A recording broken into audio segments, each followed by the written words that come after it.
in the backfield right away. Yeah, the snap was high on that one, so it slowed him down. That allowed the Steele defense to get in the backfield there, Hector. John Opara, senior running back, getting carry on the first offensive play for Reagan this evening. Opara, not a starter last year, but he got plenty of playing time, tons of reps for a Rattler team that this year is going to look to throw it a lot more often than last year. High snap. Out in the flat, complete, cross midfield toward the 45. Not quite first down yardage, but enough of a big play to make this somewhat of an interesting call considering they're at the Steele 44. Yeah, and who was that to? Espinosa? Yeah, they're going to try to get it to Jericho Espinosa as often as they can, a junior who's been getting some college looks lately. 3rd and 6. Slant, whistles. Whistle.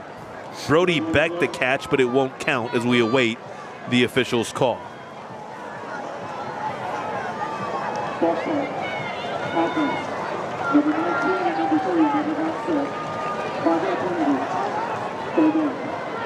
A false start to call.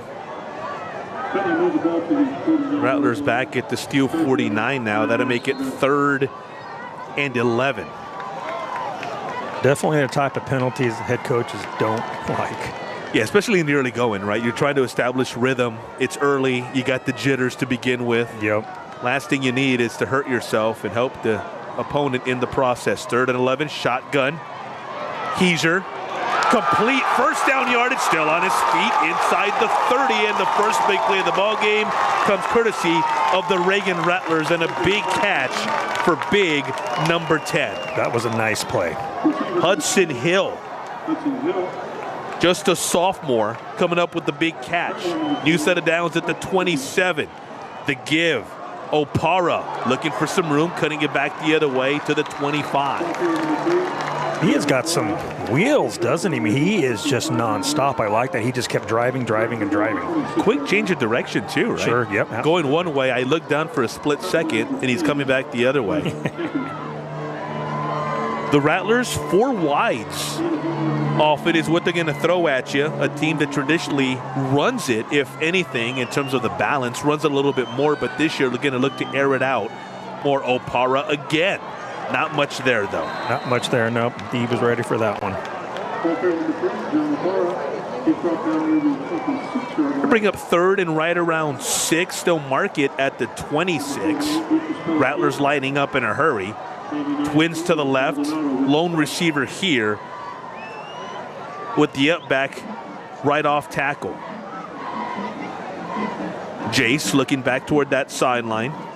Coach Preston Meyer and a fantastic staff there at Reagan. For Meyer, his second year as a head coach.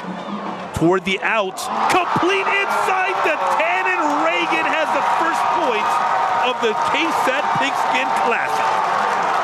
The DB just mistimed that a little bit.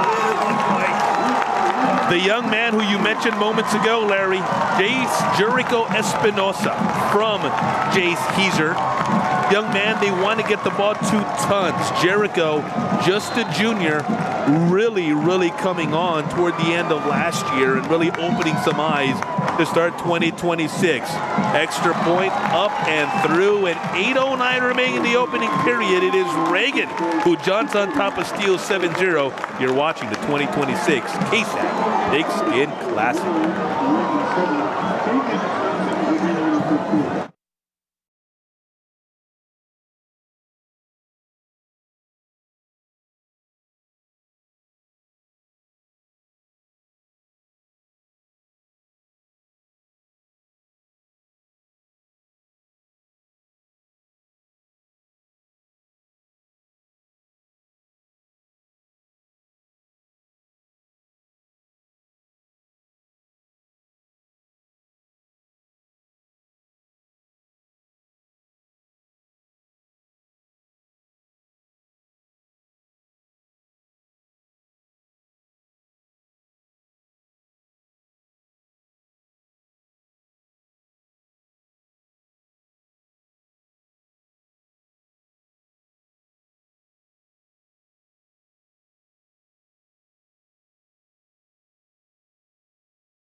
Reagan Rattlers got the ball with 10:52 remaining on the first quarter clock, with 8:09 still to go on this opening period. They're now kicking away with a 7-0 lead. Another pooch kick.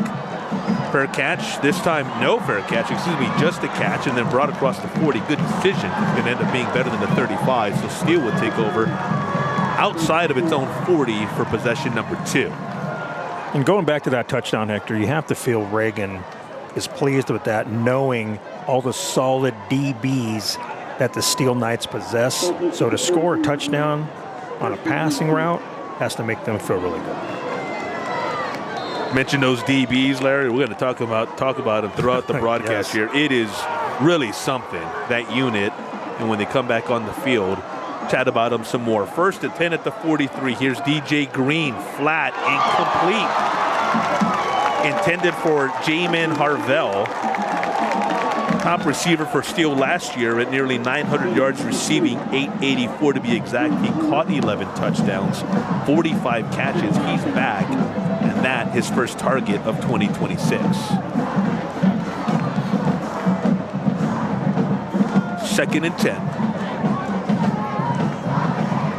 One receiver to each side. Green, handoff, up the middle. Liam Jones looking to make something happen, but not a whole lot there for the Texas Tech offeree.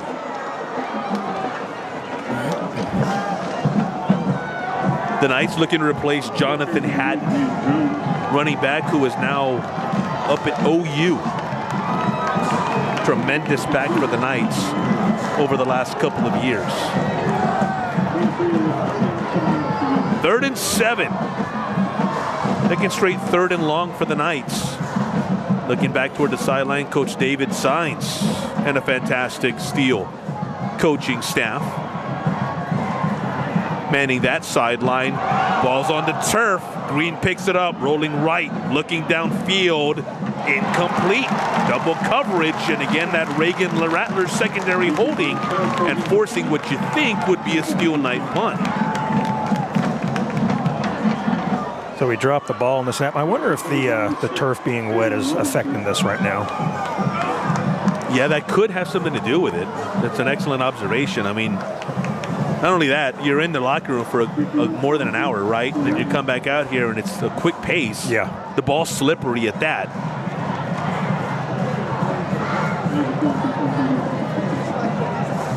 Asher Piocos,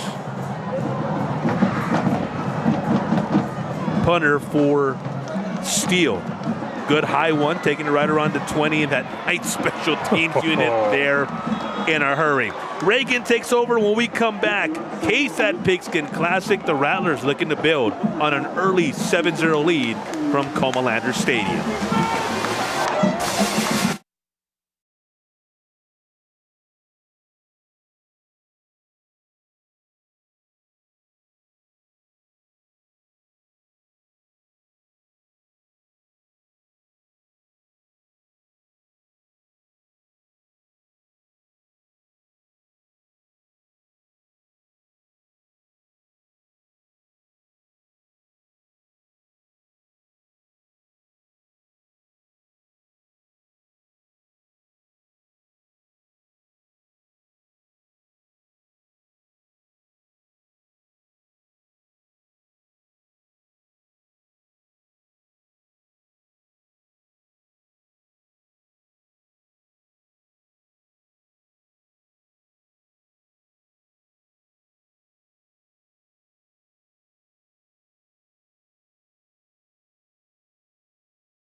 The Reagan Rattlers with a couple of gives to John Opara, their running back, while we were away. 8 yards total on those two plays. So 3rd and 2 for the Rattlers at their own 28-yard line. Opara again gets his name called. This time, not nearly the success he enjoyed in the previous 2 plays. It'll depend on the spot, but I don't believe he got it. Reagan feels they got it. Steele's not saying much. Well, the crew's moving, most importantly. Did they move it? Okay. Yes, the chain crew is moving right now. So they heard me and said, okay, we'll show you, Hector. That was a first down. So exactly at the 30-yard line.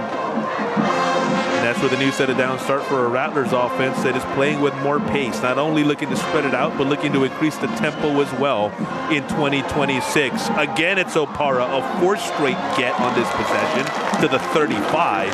Brings up 2nd and 5 for the Rattlers. And he is shifty. Yeah, a young man who last season, 343 yards rushing, carried the ball 69 times. So a good workload last year. Pass screen, Brody Beck, his first official catch. He caught a ball on that first possession. It didn't count because of penalties.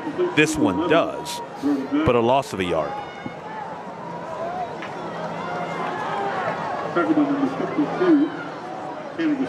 Jordan Jackson, a sophomore who's got an offer from UTEP, making the stop for Steele.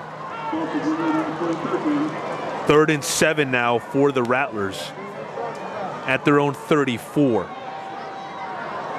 Heiser incomplete.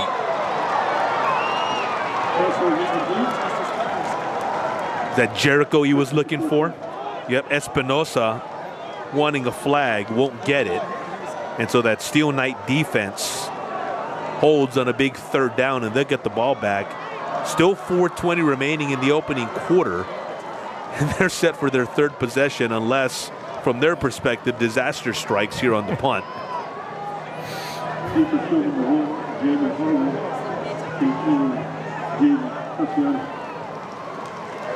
Jacoby Hardefellis, punter for the Rattlers. That one, a line drive, goes right out of bounds. And Steele will take over at its own 42-yard line when we come back. Comalander Stadium, Rattlers 7-0.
Steel Knights, 3rd offensive possession, looking for their first down. 4:13 remaining in the opening quarter. DJ Green, senior quarterback, behind a huge offensive line. Bunch formation, the give. Liam Jones outside the 40. Has the sideline. Liam Jones has a touchdown. 57 yards away. Talked about the quick strike, showing it to you firsthand on the first play of their 3rd possession. And Hector, I was going to say earlier when you said Steele's trying to get their first down behind that big offensive line, surprises me. He was able to get outside thanks to some blocking by the big dudes up front, and then he put on the Jets, and so long. Stephen Hicks, the right tackle, was senior, who's got an offer from Duke. Also on that right side, Jeremiah Torrey. He goes 6'5", a senior that weighs 290 pounds. The extra point up and through for Ralph Latta. Talking about the sideline offensive line, Larry, mentioned Hicks, 6'5", 295. As we tell you about the offensive line, also want to show you that play again to you. The replay is brought to you by Air and Drain Works. And once Liam Jones got around outside, good luck catching. Good luck catching him. Man, that was an impressive run, impressive blocking up front, and Steele is back in it. Going through that offensive line, Stephen Hicks, an offer from Duke, 6'5", 295, the right tackle. Jeremiah Torrey, Right guard, 6'5", 290. At left tackle, Alexander Fisher, offers from Oklahoma State and Kansas State, among others. He goes 6'6", 265, 270 right in that mark. So their offensive line, Larry, 3 guys who are 6'6", 6'5", and 6'5". Well, Coach Sines told you when you talked to him that his O-line is big and athletic, and he was not joking. Just a little bit of size there. and what's funny is 51, Zachary Broom and James Corona at number 68, they're not small guys. No. But compared to 6'5", 6'6", and 6'6", at the age of 18, 17, yeah, you're going to get dwarfed a little bit. Reagan on the ensuing kick, cross the 10, 15, some room toward the 30. Got the sideline. Jericho Espinosa, who scored the first touchdown for Reagan, making another big play there. Alex Patton for Steele, pushing him out of bounds, saving possibly a kickoff return for a touchdown. Well, some big plays in the early going. We've still got 3:50 to go in the opening quarter, and this what you'd expect, Larry, in a matchup of 2 top 5 teams and 12's top 12. I feel like the early jitters are out, and now these guys are comfortable. They're just kind of playing, right? Yep. It's just a matter of, hey, it's what you do in practice, it's what you've been working all offseason for. Handoff, Opara went right away. Nothing, maybe even a loss of a yard. It would depend on the spot. Yeah, the Knights D-line was all over that one. Didn't fool them at all. Blake Villanueva, Labrie Wilder, Angel Maldonado, Lucas Pelletier, the defensive lineman for the Knights. Pike Kempe, one of the linebackers. Here's Espinosa, again the ball in his hands, coming right, not a whole lot of success there. Andres Serrano, Jordan Jackson, the rover. Serrano and Pike Kempe, the linebackers. If the Kempe name sounds familiar in terms of Steele Knights, his older brother Pierce, a star for the Knights the last couple of years, now playing college football after graduating in May. And then the defensive unit for these Knights, as we come up on third and 10, I should say. Michael Johnson III goes by Trey, Jaden G, Eli Johnson, who's headed to Ohio State, and Alex Patton. A lot more on them in the next couple of minutes. Sack in the backfield, and here comes 4th down. Talked about the Knights secondary. It's their front 4 causing havoc there. And I feel like, Hector, that sack was because of how tight coverage the Steele Knights secondary was on that one. Excellent point. Right, so that's a secondary sack right there. Absolutely, coverage sack, as they say. Trey Johnson has an offer from North Carolina. G, a San Diego State commit. Talked about Eli Johnson going to Ohio State. Alex Patton, the other cornerback, a Duke commit. So the Steele secondary has guys going to Duke, Ohio State, San Diego State, and an offer from UNC. Those their 4 secondary starters. Punt on the turf, and it's free. Reagan's got it. Huge play for Aiden Fernandez, the star linebacker on special teams with the recovery. And the Rattlers back in business. They'll take over in the Steele 27. We'll see where the market. I asked Coach Sines before the game, give me an X factor, Coach. He said, don't turn the ball over. Yep, they'll kill you. They will absolutely kill you, especially when you're facing quality opponents. They're going to make enough big plays. You can't help them. Opara, shifty, going to his left. A couple yards past the original line of scrimmage. You know, so far this young Reagan O-line is doing a nice job. It's a unit that, along with returning starter Gio Cantu, includes number 78, Bren Donaghy, Zasanarez Rodrigo Zuniga, the right guard, Brylan Fujimoto, the right tackle, Cody Carlson. Aiden Fernandez getting some time on offense, pulling his way past the 15, and a first down for the Rattlers. Again, that O-line leading the way. I mean, a direct snap to 22, and He's just slicing and dicing, and the O-line opening up a hole for him. That was nice. Fernandez, as we mentioned, the returning starter at linebacker for the Rattlers, but he'll get some time offensively, as you just saw. Here he is out of their Wildcat. Keeps it toward the 5. I know it's early in the game, but you feel that O-line confidence right now with these young guys. Their favorite part of a game, right? Hey, lean on us. Yep. Give it to us. Let us go forward. I know Coach Meyer said his O-line was good, but he said he felt really good about the guys he has out there. 2nd and 3 at the 7. Again, it's Fernandez behind center. Direct snap. Again, a Wildcat inside the 5 to right around the 3. It might be enough for a first down. And unless Reagan hurries, that should do it for the first quarter. They will not, as the Rattlers start making their way toward the sideline. Well, we waited an extra hour and a half after waiting 8 months following the conclusion of the 2025 season with those state championships on Christmas week. Well worth it if this first quarter is any indication. 7-7 with the Reagan Rattlers knocking on the door, threatening to take a 14-7 lead, maybe even a 10-7 lead. Back with the second quarter.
In case you are just joining us or joined us right before the commercial break, yes, we are only in the second quarter because of lightning delays, pushing the start back to right before 8:30. But both the Reagan Rattlers and the Steele Knights making up for lost time, each with a touchdown in the opening period. And now Reagan behind that offensive line, threatening to take the lead. First play of quarter number 2. Aiden Fernandez had been in Wildcat through these last couple of plays. This time up the middle, touchdown for the Rattlers. Incredible. I am really impressed with this young offensive line with the Reagan Rattlers. And they're coming at you in a number of different ways. That's Ricky Armstrong, who normally starts at corner for him, who gets into the end zone. So Aiden Fernandez, who's a starting linebacker, took some snaps from behind center to end the first quarter. And now Ricky Armstrong, the cornerback, gets a touch. Trouble with the snap. Kick is still up. No problem. And the extra point is up and through for Jacoby Hartefellis. 5 seconds into quarter number 2, and Reagan takes a 14-7 lead.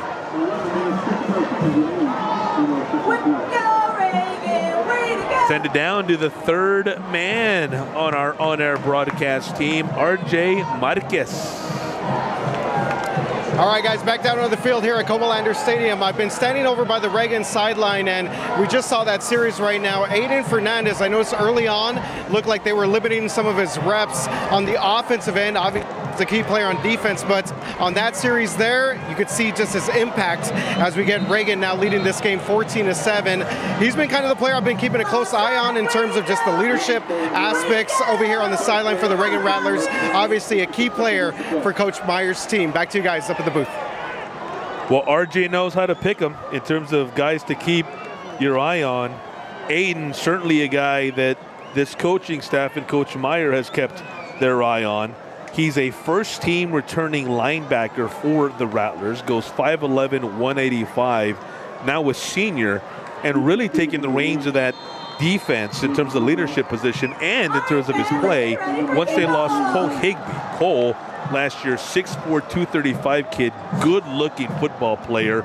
The district first-teamer, they lost him, but when you have an Aiden Fernandez able to slide in there, you're okay. Yeah, Aiden, they're starting Mike linebacker, and he's doing his business on the offensive side of the ball as well. On the other end, good return by the Knights across the 40, and both teams going blow for blow, saying, okay, big play, we'll come up with another one, and just Steele going to start with good field position here, right around the 42 on their first try in the second quarter. Yeah, I'm interested to see how Steele is going to respond to this because, you know, they turned the ball over. Reagan took advantage. You know, coaches do not like that. So now I want to see how they're going to respond and answer to this. Talked about DJ Green and that offensive line. The receivers for the Knights, Elijah Gardner. Talked about Jamin Harvell, Dominic Warner, a tight ends, Liam Jones, the back. Speaking of, toward midfield, right around the 50. And that's where the Knights will have second down. And then we'll call it right around 6 or so, depending on the spot of the ball. Alex Patton getting his first tote of the ball game. And I believe Fernandez was in on that tackle for the Rattlers. Right on cue. He knows we're talking about it. Make our lives easier. Again, Patton. This time nowhere to go. Big tackle by Mateo Gutierrez. MG all over it. Big number 90. That's right. This tackle. He just, yep, right there. right through it. As soon as he got the touch. Yep, he slipped right through the gap, and that was it. Oh, I wish I could have seen the celebration. What's he doing? Steele trying to avoid what plagued them on their second possession of the first quarter when they went 3 and out after a Reagan touchdown. Let's see what happens here on 3rd and 8 at their own 46. It's Green and shotgun. Back to pass, has to take off, has some room. Cross the 45 of Reagan. Now the 40, first down Steele. And I think we already know this, but that's where DJ Green is absolutely dangerous. He can take off and just run. Put it right on the head there, Larry. He did pass for more than 2,080 yards last year, but through the ground more than 100 yards in 2025, and putting his legs to good use there at the Reagan 40 now on a new set of downs. The clock continues to go toward 10.5 minutes in the first half. Green shotgun, twins to his right. On the read, he gives. Good move across the 30. Inside, another first down off the spin move. And the Steele Knights with back-to-back big plays. Now Reagan ends up with the ball, but I think that came after the ball had already, the play, I should say, was blown dead. Again, it's Alex Patton. Patton getting some good looks here at that running back spot. Officials coming over. Reagan wants to talk. Let's take it with him. KSAT Pigskin Classic, a good one that's gone back and forth, and Steele looking to keep that trend going. Back after this from Comalander Stadium.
On 1st and 10, the Steele Knights, another give to Alex Patton. Give him 2. Ball now at the 25 of the Rattlers. Steele trying to answer the Reagan touchdown to put the Rattlers up 14-7 here as the clock goes under 9:45 in the second quarter. DJ Green, number 3 for the Knights, in all white with the black helmet.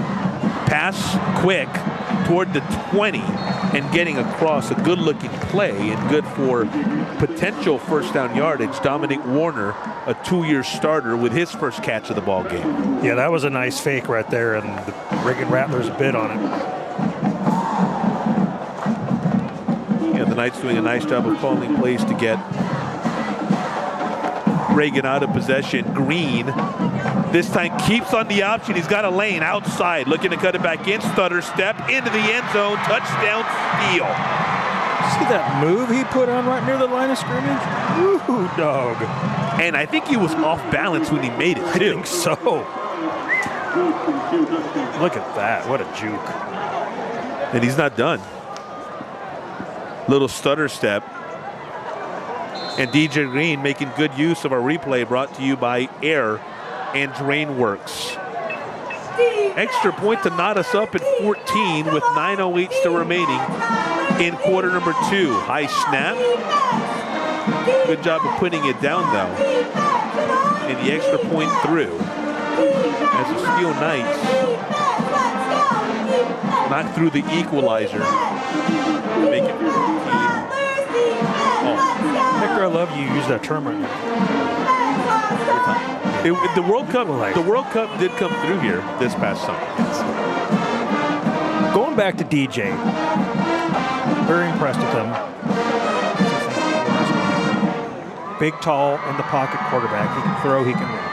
I love what Coach Sines was telling you the other day, that he won the job last season and he didn't try too much. And I feel the same thing is going on right now. He's not trying too much. He's just going with the plays, going with the flow, and he has a really good command of this offense. And one of the other things that Coach Sane said right along those same lines is he feels like the game's slowing down. Yes. Right? And you often hear that of quarterbacks as they enter year number 2. Yep. It's just things, they're not as much in a hurry. Things kind of begin to make more sense. Stuff comes more naturally.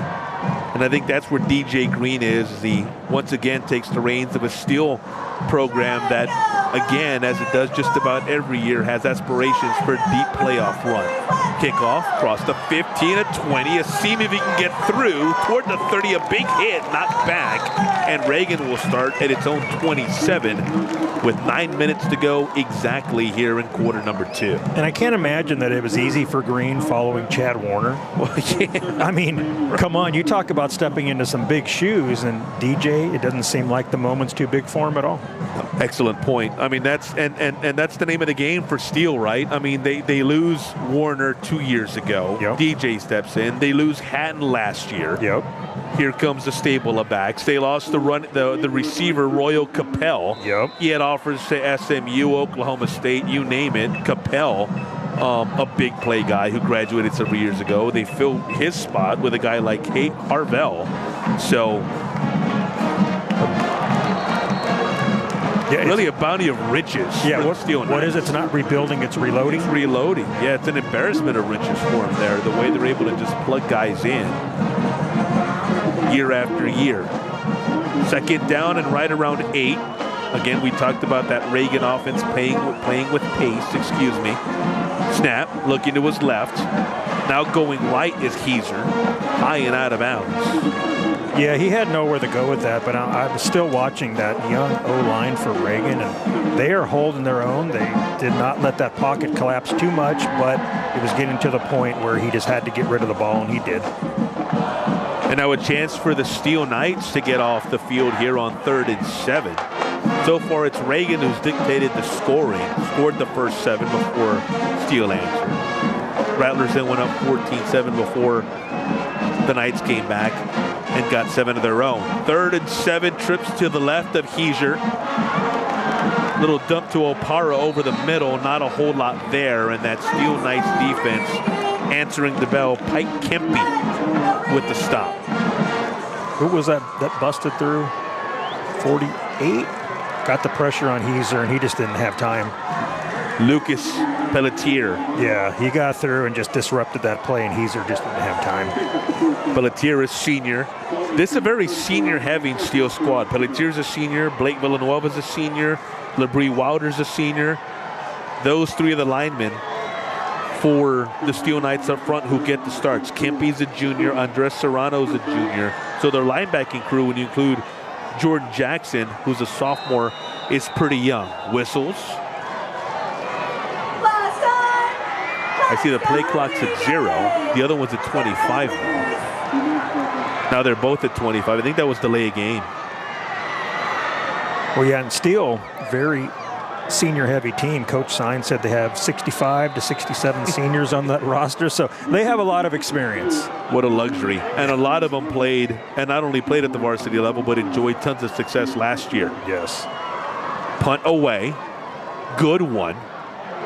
Off of Steele and out of bounds. So the Knights will take over right around their own 34, and a chance here to take a lead, which Steele has not done at this point, with 7:30 still to go in the first half. Yeah, like you said, Reagan's been dictating the scoring, and I feel like they have been the cleaner team up to this point. I think Steele, it's fair to say that Steele's had more big plays. Yes. Reagan's been more consistent. Yes. But that big play, if it get it at the right time and in right moments, it obviously it'll keep you in ball games. Twins to each side for DJ Green. On the read, lets it go instead across the middle. Good catch after the pitch toward midfield, and a first down for the Knights. Harvell, I know Coach Sine is pretty high on that young man. Yeah, and he's kind of gingerly making his way toward that sideline is Harvell. Jamin, a young man who's got offers to UTSA and UIW.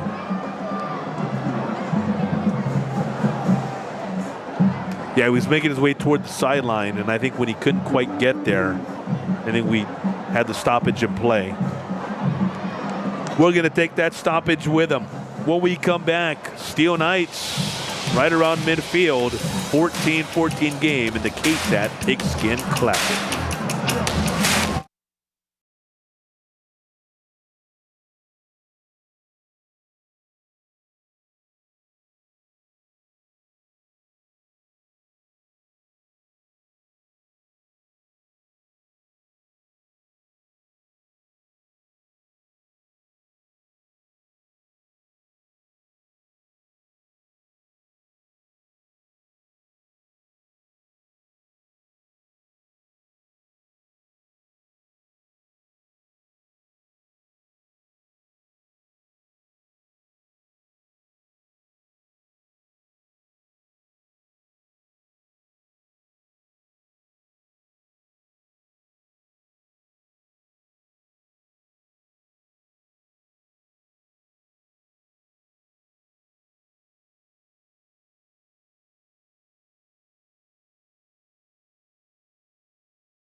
Let's go, Rattlers! Let's go!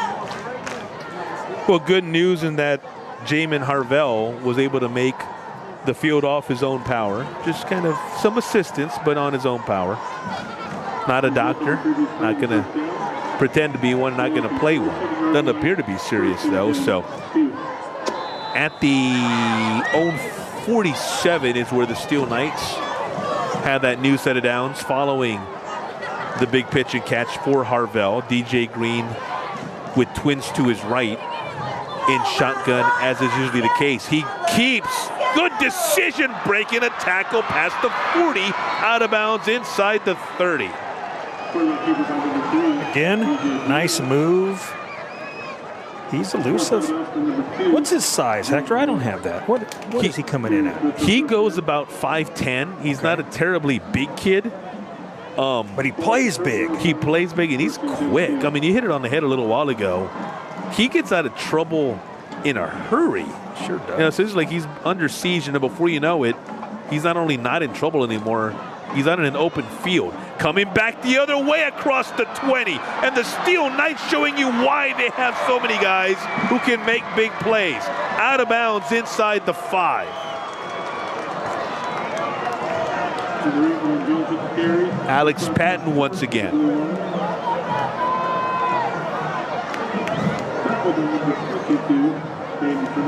Some of these numbers are hard for me. You know what? That's an 8, not a 0. Liam Jones. Yeah, Liam Jones. Young man headed to Texas Tech.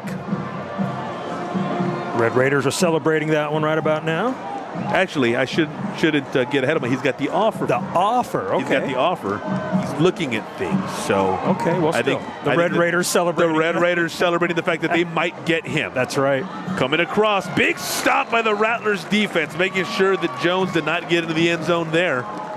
Who was that busted through the line? Man, that was quick. I think we had some 8-on-8 crime.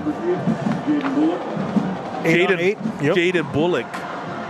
Nice read by Bullock. He's just a junior? Yeah. That was a nice play. Plays that Sam linebacker for the Rattlers. Nearing the 6-minute mark, midway through here in the second quarter. Saving a potential touchdown there. Ball's at the 1. Green still in shotgun. Jones to his left. Jones gets it. And for a second there, I thought the ball might be loose. That's what I thought. The way guys reacted. Still waiting on the signal. Touchdown. The Steele guys were signaling touchdown. No official was. Before the call came late. It came out. It flat out came out. That's why everybody reacted the way they did. That's what it looked like in real time. So in the end zone, Steele recovers. And that's the reason for the delay. The officials sorting things out, making sure that Steele did indeed have the ball. Let's see who fell on it. Flag on the extra point. Yep, roughing the kicker, it looks like.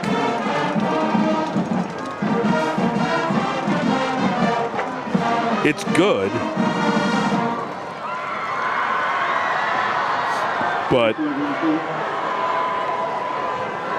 the penalty, I think he was clearly run into. So it stands. Yep. And the Reagan Rattlers. Another look at the unorthodox touchdown for the Steele Knights. The Reagan Rattlers fall behind for the first time tonight. It looked like 44 from Reagan had the ball for a second and then couldn't hold on to it. So Giovanni Cantu, big the left guy. tackle, gets credit for the touchdown. He ended up with the fumble in the end zone. Gio, a junior offensive lineman, started last year as a sophomore. In fact, the only returning starter on that O-line for the Rattlers, picking up 6. Or for the Knights, I should say.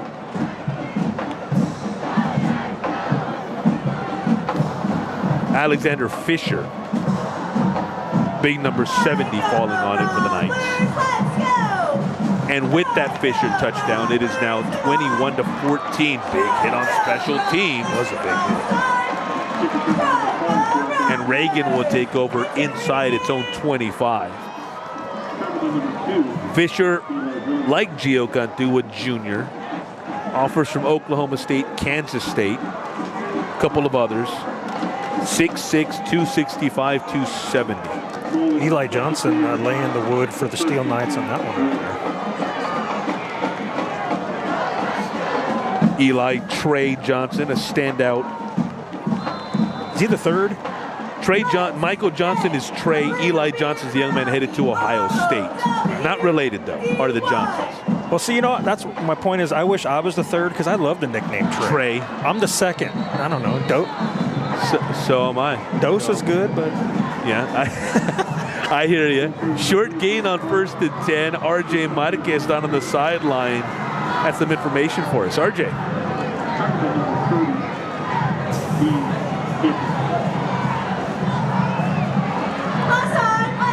All right, guys, back here, down here at the sideline at Comalander Stadium. I was just over by the Steele sideline taking a look at Jamin Harwell. We saw earlier in that previous series, kind of limped off, got some help off the field. It looks like it is cramp related. We got the trainers over there and some of the assistant coaches that were working with him, kind of rolling out the calf area and also giving him a little bit more extra electrolytes, some of those packets to just kind of get him back on his feet. So I'm limping around. He looked a little bit frustrated that he had to go out during that last offensive series, but I do expect Harwell to be back in the field anytime soon. Guys, back to you. RJ, thank you very much. Good news. Kind of confirms what initially looked to be the case, right? You're always very cautious, though, in terms of what it looks like and then what it ends up being. How many times have you kind of been burned by thinking, oh, that's not that serious? And then after the fact, you go, huh? Exactly. And you know, it's hot and humid. I'm surprised we haven't seen a couple more kids cramp up. On 3rd and 10, the Rattlers set to go with a play that had 4 wide. Instead, they'll have to wait till after a timeout. 4:15 to remain, so the Rattlers a chance to tie this thing up. We're back from Comalander Stadium on KSAT 12.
Third and 10 for the Reagan Rattlers.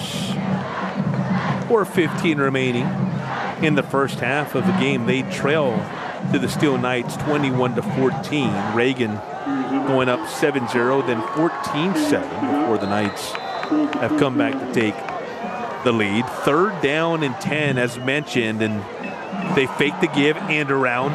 Nothing there for Jericho Espinosa. Steele's defense just blew that up. Yeah, they knew something was coming. Yeah. They knew some kind of trickeration. It wasn't going to be simple. They had a sense it wasn't going to be just a handoff to John Opara. They were ready. Number 20 for the Steele Knights, Kalen White. And I know Coach Sines was saying that linebackers and secondary are the strength of his defense. Yeah, Talon, a backup linebacker on the depth chart. He's behind Pike Kempe. But as we all know, several guys getting reps. And before the Rattlers are about to punt it away on 4th and 22 from their own 11, a timeout taken by Coach Preston Meyer and his staff. 6th year at Reagan for Coach Meyer.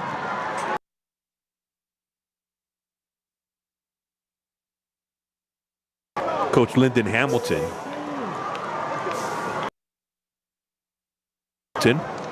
Left 2 years ago. A year ago for the Rattlers. Bit of a slow start. Still ended up making the playoffs at 6-4. Lost in the first round to Brennan. But back in 2026 with not only personnel, talented personnel, but a different looking personnel as well. The fact that they have guys who can get out in the open field and catch it, a big reason why Coach Meyer and his staff had decided to open things up more for the Rattlers, more than they traditionally have done so in the past.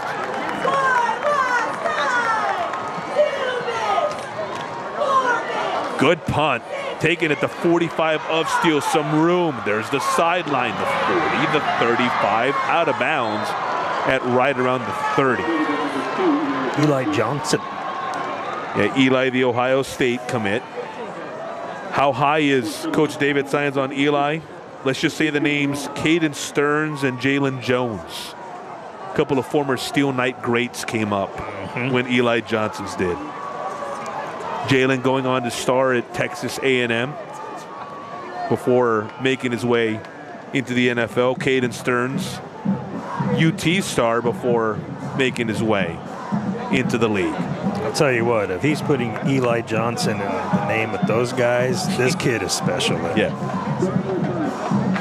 Yeah, it's been that way for years now. Yeah, Steele is like DBU, man. Yeah, no doubt. Right? I mean, but yeah, DBHS, I should say. Yeah, DBH. That's a good way to put it, and especially when you extrapolate to their guys this year as well. Not only the guys who've graduated, but this year's team, and a big penalty on Reagan, making this even better starting field position for Steele. Did you say extrapolate? I did. I got a headache. You know, You gave me a headache. I try to do well on the SAT, so I crammed before it, and that's one of the words I remembered. At the 14, 1st and 10, big hit for DJ Green. He'd already gotten rid of it though, toward the 10, out of bounds inside the 10. Again, it appears to be Jones, excuse me. Liam, look at this spin move. Spin move, yeah. He just kept fighting. Mateo Gutierrez there. Quarterback with a big block. Gotta love it when the quarterbacks get out there and do that stuff. Oh, maybe too good a hit. Maybe too vicious. Who was that called on? Did he say the number? I missed it there. Nope, it was not on DJ Green. Thought for a second that maybe Green it was on the center, Zachary Broom.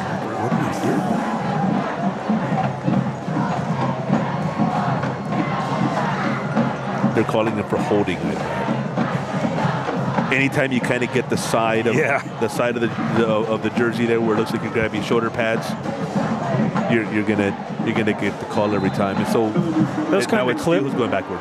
That was kind of like the clip in The Blind Side where he just kept pushing the guy through the fence. That's what it almost seemed like. All the way below the goalpost. Yes. Out to the flat, still on his feet, inside the 10. Dominic Warner. Yeah, the guys in the truck are never going to miss an opportunity to talk good blind side. He said took him home, so I took him home, Coach. That's why I laughed. That was awesome. Good timing. The all-time great football movies. 3rd down and 11 for Steele. That penalty really hurting them now because 3rd and long. This a 33-yard field goal. Not ideal. Shotgun. On the read, does not give to Jones, keeps instead, and not much there. As a matter of fact, nothing there. Yeah, the Reagan defense certainly sniffed that one out, and that's where that strength of their team right now really came through. Along with Mateo Gutierrez, whose name we called moments ago, Cole Ferguson, Mark Atkins, and Colt Galan, the linemen for the Rattlers. Jaden Bullock, Aiden Fernandez, we said his name plenty, and Hayes Hornsby, the linebackers. Jaden Horace, Steven Robinson, Landon Herrera, Ricky Armstrong listed as the starters. 4th and 11 here, Larry, at the 16, and talking with Coach Sines, said, hey, at around what point would you be interested in bringing out a field goal attempt? He said, the 20 to 25, I'm okay. They're at the 16, so this is that range. On 4th and 11 with 2:11. Now, what's interesting here is, remember, in high school football, we now have a 2-minute timeout. They don't call it the 2-minute warning. Yeah. They call it the water break, or is that just soccer that I'm thinking about? Might just be soccer. Right. I've been inundated with the World Cup too much. But they don't call it the 2-minute warning. They call it something. It's called something else. The 2-minute timeout. I think it's the 2-minute timeout. It's just simply the 2-minute timeout. That's what I think it's called. I don't know, maybe the 2-minute warning was trademarked by the NFL. It could be. Maybe they just don't say it or else we're going to find you. That's right. So with that coming up, they stopped the clock with 2:11. So we're going to have another stoppage of play after this.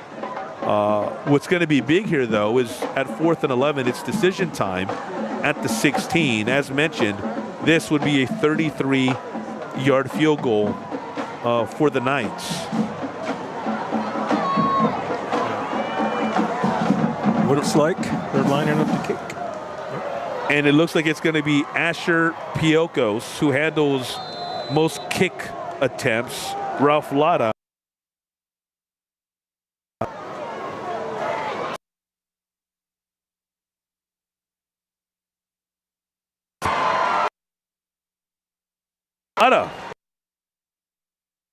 Steele a 10-point lead with 7 ticks still left before the 2-minute timeout.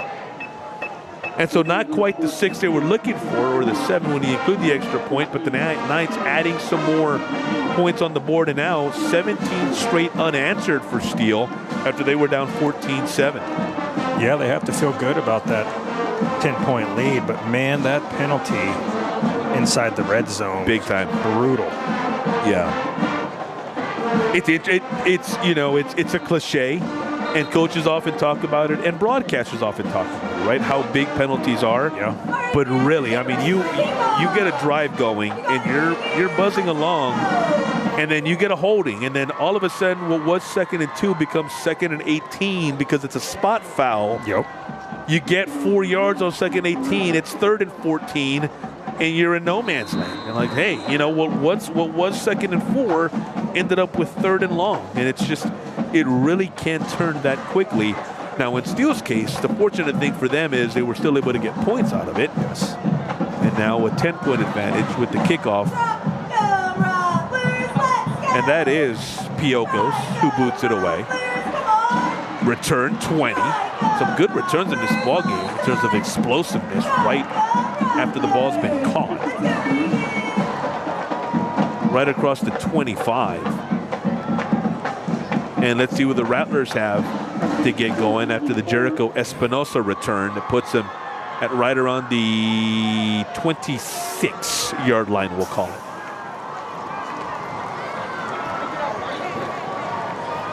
Ball at the 26-yard line, 1st and 10, Reagan. Jace Heiser, quarterback, played some last year for the Rattlers, but not a whole lot of time, as Cody Ragsdale was one of the quarterbacks for these Reagan Rattlers. 376 yards passing a season ago for Heiser, threw 4 touchdowns. Of the 28 passes that he attempted. Full-time starter for a Reagan team with, again, district championship aspirations. Always the case in that Northeast ISD district, along with Johnson and others that do such a good job in that division. 2-minute timeout. We're back after this. The Rattlers trying to get more points on the board.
2nd and 9 for the Reagan Rattlers. 1:57 to go before we head into the locker rooms. An abbreviated halftime, by the way, as I believe that's John Opara who tries to make his way toward that first down marker. It is Opara. Because of the lightning delay, halftime will only be 15 minutes long. Normally it's between 24 and 26 depending on the stadium. But tonight we're told 15-minute halftime, so keep that in mind here. 7. I'm guessing Steele took it. I didn't see the officials marking or signal, but I'm thinking Steele said, hey, we've got 3rd and 9 coming. We can get the ball back here and get something of our own. So they probably called the timeout here. But look at how we got to 24-14 on a night that kicked off 20-26. Early touchdown for the Reagan Rattlers, unconventional scoring. Their defensive standout, Ricky Armstrong Jr. getting into the end zone, but then moments later, Steele coming back and saying, oh yeah, we can get into the end zone too. DJ Green with a couple of great moves. And then that touchdown kind of blew everybody's mind. A fumble into the end zone in which big offensive lineman Alexander Fisher was able to recover. That put the Steele Knights up 21-14. They've since added a field goal by Bada. And so 24-14 with 141 is where we are. Now Reagan, if they can convert here on 39, a chance to move this thing down the field and make this closer than a 10-point lead for Steele. But on the Steele end of things, a chance to get up the field and get their offense one more opportunity in a stretch in which they've scored 17 unanswered points. Heiser toward that sideline. Here's a snap. Out of bounds. Nothing there, had to throw it away. Good pressure and great timeout. We believe it was Steele who took it. Yeah. So great timeout by them.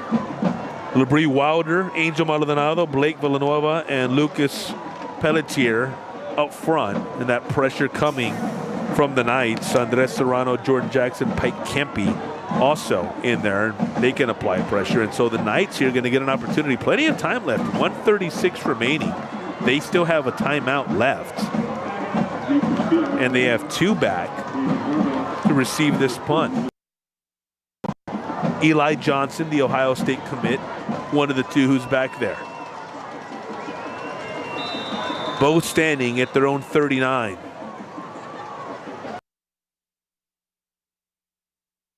A game that was probably intentional. Yeah, I would think so. Right? Like I was looking over. I was not looking at the ball for a second, but I'm thinking they took that on purpose.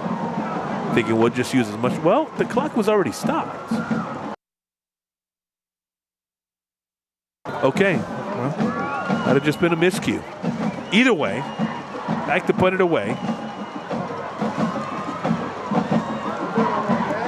There's Johnson at the 40. Across midfield. Fighting his way toward the Reagan 40.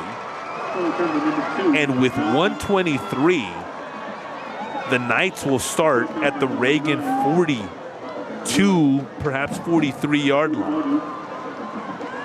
Time really not an issue. Run by him. He's a big kid. He is big. He's strong. He goes 6'4". Just kind of a young man who easily passes the eyeball test.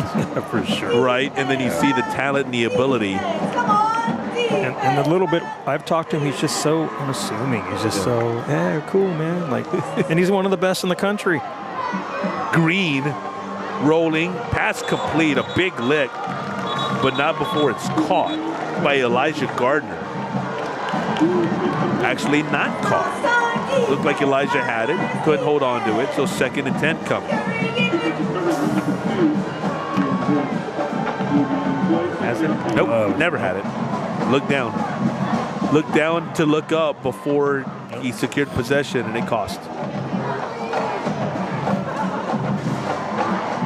At the Reagan 42, trips to Green's right.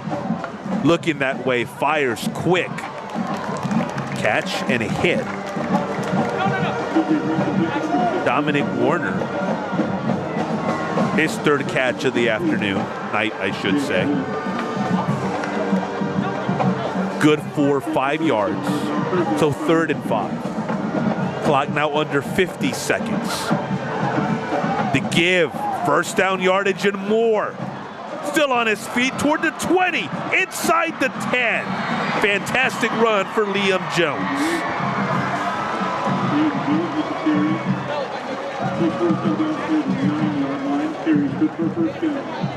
Some nice blocking up front. Get outside, and then you get off me, bro. He didn't get touched. Stiff arm. He didn't get touched. It was 12 yards down the field. Yeah. But that first, when he ran through the gap, man, that was quick. That was nice. Jones, as we mentioned several times tonight, young man who's got an offer from Texas Tech. One of many on this Steele ball club who are getting interest at the D1 level. Here he is again, inside the 10 toward the 5.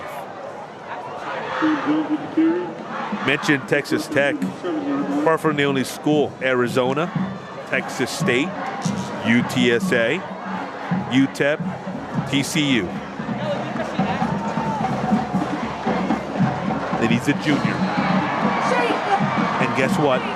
He's into the end zone. He's into the end zone. Touchdown Steele. Liam Jones, right on cue. How smart was that timeout? Right? Given all that extra time. Yeah, they saw it coming. If we get off the field here, we're going to have a minute and a half to essentially go half the field. Not a problem whatsoever. Had to get the stop first on third down. They did that. And on for his 4th extra point. Every one of them with the same result. 15 ticks left before the intermission. And Steele has blown open a game that they once trailed 14-7. A lot of that has to do that Steele, big, athletic offensive line. I feel like on Reagan's D-line right now. Excellent point. Number 70, Alex Fisher, the left tackle. Alex goes 6'6", either 265, 270, depending on the week, and what he ate that week, depending on how many tortillas and tacos he had that week. Oklahoma State, Kansas State, and several others are after Mr. Alex Fisher. The other side of the line, by the way, Fisher also been offered by UTSA. The other side of the line is right tackle Stephen Hicks, offer from Duke, also a senior, 6'5", 295. The right guard, Jeremiah Torrey, 6'5", 290. He's a senior. Center is Zachary Broom, also a senior. And then rounding out the line is yet another senior, number 68, James Godona. So a big, good offensive line getting the job done here, especially in the second quarter. Kickoff with it right around the 15. Running catch, across the 25. Not much beyond that for Jericho Espinosa. And you figure, Larry, if Reagan is to get back in this thing in the second half, Jericho will probably play a big reason into that. Yeah, I agree 100%. Young man who Preston Myers says they try to get the ball to as often as they can. Playmaker.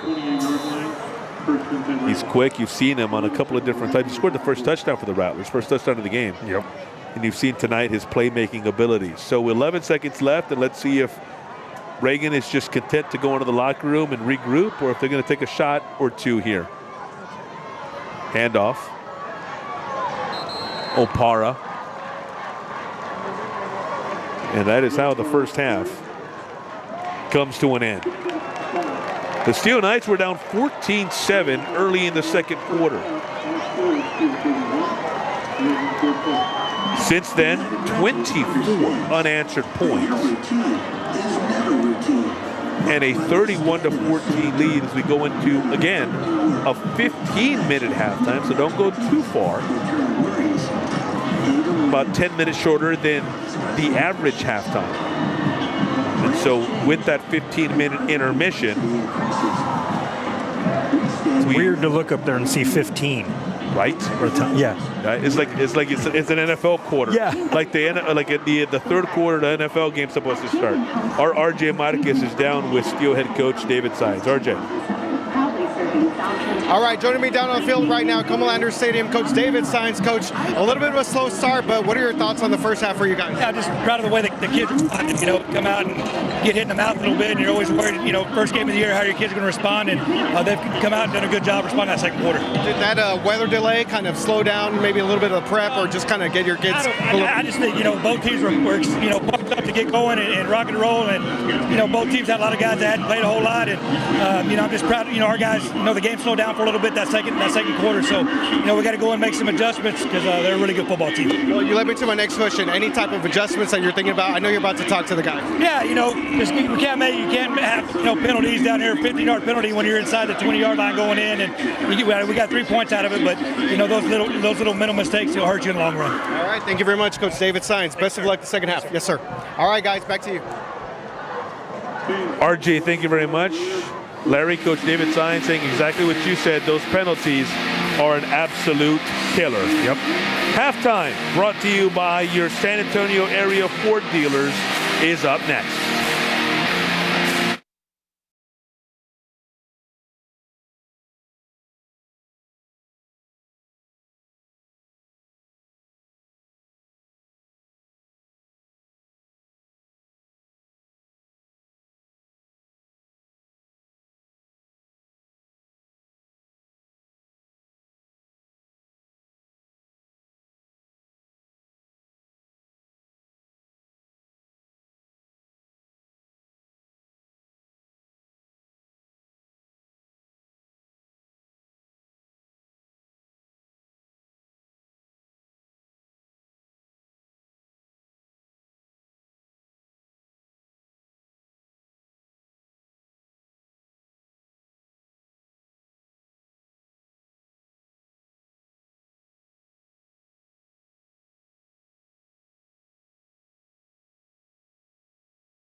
Halftime is brought to you by your San Antonio area Ford dealers right here on the Pigskin Classic on KSAT 12. 31-14 our score is the Steele Knights have scored 24 unanswered points, Larry Dominguez, to take a 31-14 lead on the Reagan Rattlers in a top 5 matchup of top 12 programs. I promise I can talk. 12's top 12. To open up the 2026 season, Steele ranked second behind only Johnson. Reagan, Johnson's rival, ranked 5th. And in the early going, Larry, it was Reagan who came out, took that 7-0 lead. Steele countered. Reagan answered with their own, 14-7. And then since then, it's been all Steele, but a good start for Reagan. It's just that since then, I think you hit it well when you said Steele kind of imposed their will, including with that big old offensive line. Yeah, I feel like their O-line is definitely wearing down Reagan's D-line. And like Coach Sines said to RJ right now, Reagan came out and punched Steele first, and now Steele finally started to respond after that. Yeah, there's those big plays that Reagan had in the early going. Jericho Espinosa, the first touchdown of the ball game. Jericho just a junior, but a big play guy, and a young man who Coach Preston Meyer wants to have the ball in his hands. But Steele has some playmakers as well. Liam Jones listed as a backup running back coming into this ball game, getting the start and making the most of it. That big touchdown made it 7-7, and really, I think, gave Steele life, right? Because early going, it's easy to forget now, but the Knights went 3 and out on their first 2 possessions. They did, yeah. It wasn't until after Reagan scored that they got on the board. But then Reagan continued to answer. Then did Steele. Big play for Mateo Gutierrez there on that Reagan defensive line. But DJ Green, the all-everything quarterback for Steele, he can throw it nearly 2,900 yards last year through the air, but he can also run it, and that move very indicative of what he can do with his legs. Yeah, and I feel like once Steele got their confidence and they got those early game jitters out, I feel like that's when their momentum really started to pick up. Aforementioned Liam Jones getting into the end zone for the second time. Liam this time going right. Actually, I should say forced right out of bounds at right around the 1. It looked in live action he got in. They did score 6 on the next play. Liam, the ball coming loose, but big old Alex Fisher getting into the end zone. And then this Liam Jones touchdown for his had he not stepped out of bounds accidentally there before that third touchdown. We're back after this as halftime rolls on.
Halftime brought to you by your San Antonio area Ford dealers. 31-14 Steele over Reagan, number 2 over number 5, and 12's top 12 right here at Comalander Stadium. But well, this the headliner tonight, Larry Dominguez, far from the only game of the night. No, there's 22, I believe, area teams playing tonight, and a good majority of those games were delayed because of lightning and weather. So here are some score updates for you from the KSAT BGC app. If you don't have it, please get it, because we put a lot of good stuff on there, including scores every Thursday, Friday, and Saturday. So as of 2 minutes ago, Sotomayor was leading Clark 10-0 at halftime.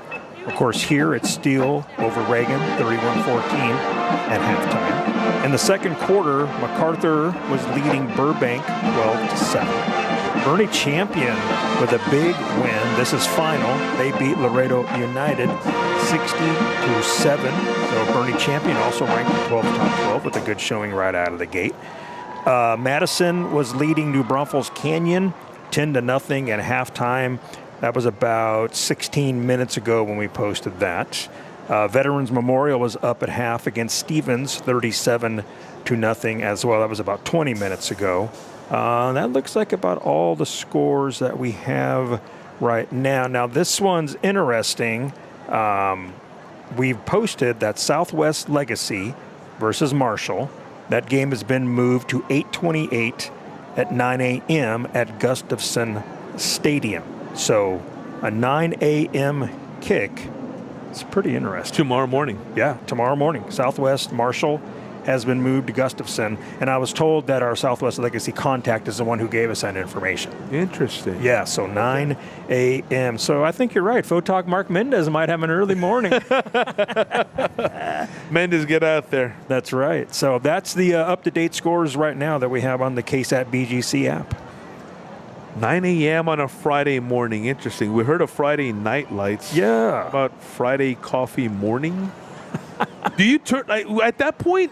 You don't need the lights anymore. The sun's out by 9. Yeah, the sun's you're out by good, 9. but so you wouldn't incorporate light into the kind of the branding of it. But Friday coffee hour, I don't know. Figure Could something be, out. yeah. But some fun, and the weather not only wreaking havoc with tonight's start times and delays, but also tomorrow, literally forcing a game to tomorrow as well. And of course, Larry and the great staff over at KSAT going to have all these scores and updates and everything when the night beats follows. Right here, the Pigskin Correct. Classic from Comalander Stadium. A late one, a late start for the News because of the delay that had to start at 8:30ish as opposed to 7 o'clock. We're back with second half action. Steele and Reagan at Comalander Stadium.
Third quarter about to get underway in the KSAT Pigskin Classic. Steele on top of Reagan 31-14, and RJ Marquez is standing by with Reagan head coach Preston Meyer. He's efforting the interview there as Coach Meyer makes his way out of the locker room with the Rattlers. Coach Meyer, his second year at the helm of Reagan High School, 6 years in total, the defensive coordinator under Coach Lyndon Hamilton before he resumed duties 2 years ago. Here's RJ.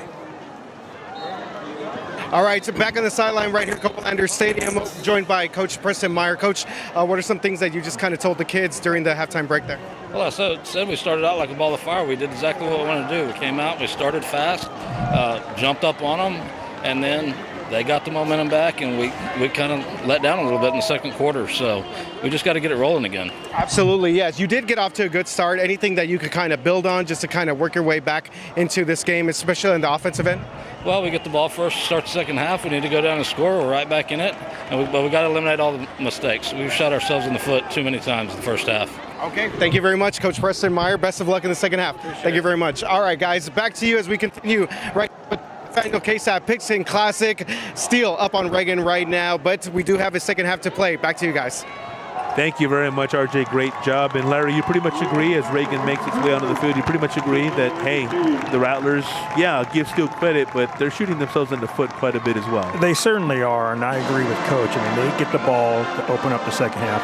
They need to punch this ball into the end zone and get a touchdown and put some pressure back on Steele. And I really think the best way for them to do it is they need to probably get a quick strike touchdown, because Steele's at a point right now where they can just kind of eat the clock away, you know. So I think Reagan needs to get a quick strike, and they probably really need to figure out ways to get Jericho Espinosa really involved. But I know Steele is going to key on that, so there might be some other guys, but Reagan does need to score a touchdown in this drive.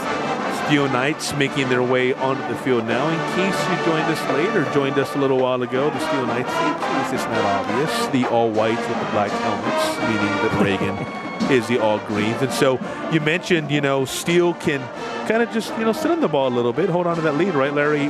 If you're Steele, what else you looking to do? I mean, is it more of the, hey, second quarter, just replicate that? I think so. I think you're just going to pound the rock right now. You're just going to keep trying to run it down their throat, because I do believe that the Steele's offensive line, I do believe that they are wearing down Reagan's defensive line. Now, Reagan's D-line going to be a little more fresh now after coming off halftime and catching a breather. But, yeah, I feel Steele is just going to pound the ball, and try to eat the clock. And they'll throw when needed, but I feel like, yeah, because they are in control of this game. If you're tuning in, expecting to catch the last bits before the night beat, it'll be on directly after the conclusion of this ball game. It's a delayed ball game. It was supposed to start at 7 o'clock, but Lightning pushing that back to 8:25 to be exact. And so 2026 getting started late, but getting started nonetheless. And a good one here between two top 5 teams and 12's top 12. Top 12. And so Mary Rominger with KSAT 12 Sports, she will have your highlights and your scores from around the area tonight for high school football big game coverage. As Larry took us through moments ago, a heavy night of high school football on the opening Thursday of what promises to be a fantastic opening weekend when you include tomorrow and Saturday throughout the entire area. We are underway in the third quarter. End over and kick at the 5, cross to 10. It's Jericho Espinosa, cross to 20. Explosive young man. His knee hit the ground. They're saying it right around the 21. And that's where Reagan will start with for its first time in the. Jericho is just a junior, and he is so impressive. Yeah, he moves well, too. That's big, and that probably helps. That low center of gravity probably helps with the quickness. Meanwhile, penalty of face mask on Steele, so Reagan going to get some yards tacked on here at the end of the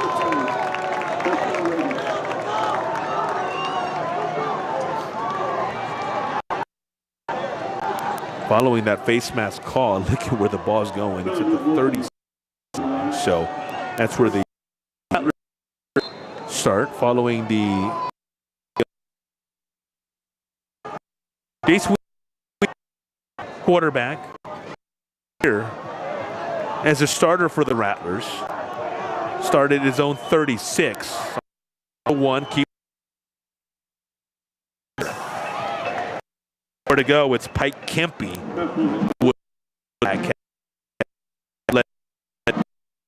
He was in the face. A lot of that for Steele. Yes.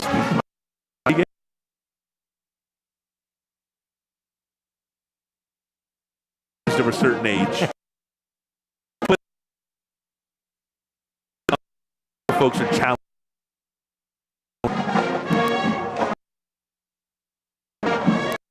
Or lack of it. Following the intent.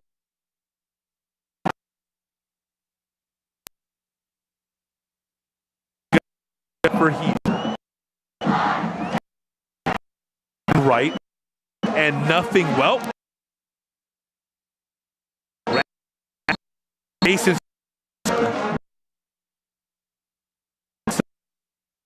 his first touch of the ball game. A total play. He did a very nice job. It looked like he was going down to that ball. Yeah. Back. Yard. A negative. 3. Quarterback sack, number 25 on the line.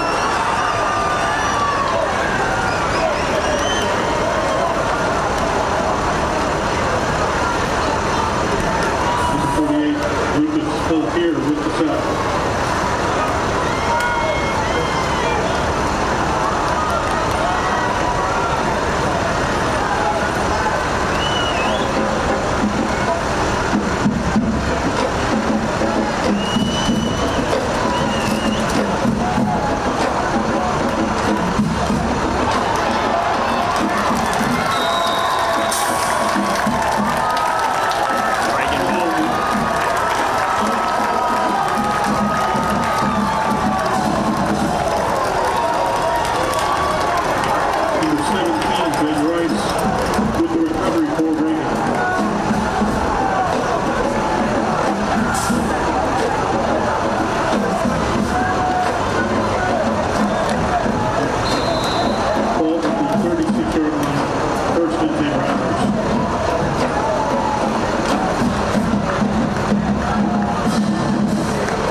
Can ill afford. It brings up 1st and 15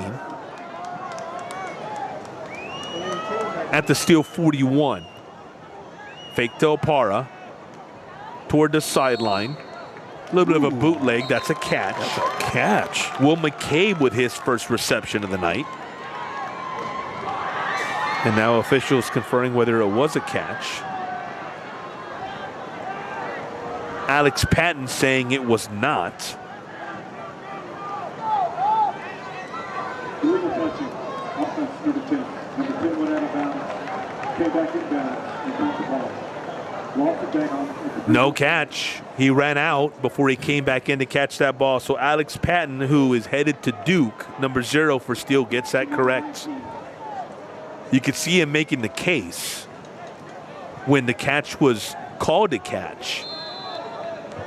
The officials reversing it. 41-yard line. 2nd and 15. He's your shotgun. Trips to his left, looking that way. Short pass to the slants, broken up. Batted down at the line of scrimmage.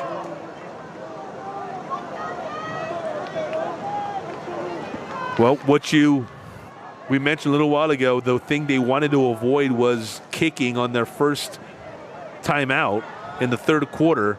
Here they are with 3rd and 15, in danger of having to make a tough decision here. Opara, nothing. Again, that Steele front 4, they're in a hurry. Can't be among the tacklers. Angel Maldonado there as well. I believe Talon White, right? Was he in there as well? Talon White in there. I think he was the first one. Alex Patton, slow to get up, is on his feet now as student trainers make their way over. Patton, though, now jogging and making his way off the field. 4th and 17 is the down and distance that Reagan faces. Now, here's the thing. 4th and 17, you would think crazy to go for it, but they are at the Steele 42. So I wouldn't quite call it no man's land, right? Because you can still pin Steele deep. Yeah. So this not one of those, do we have to make a decision? No, and I think they're doing the right thing, trying to pin him deep.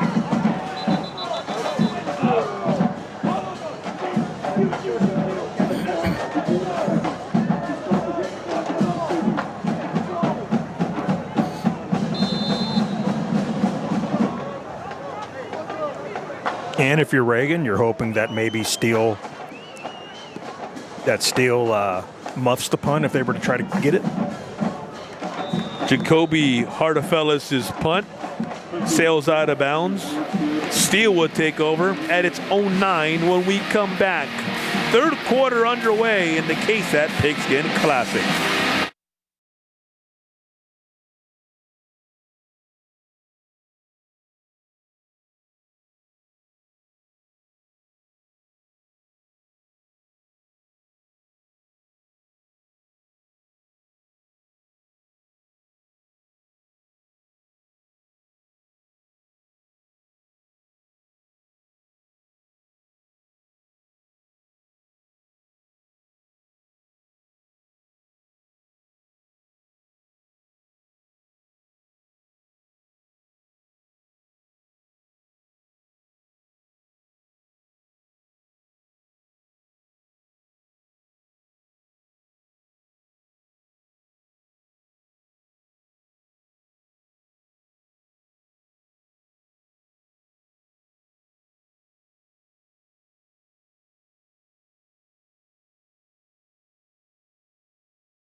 .941 stood to go in quarter number 3. Comalander Stadium to open the 2026 high school football season.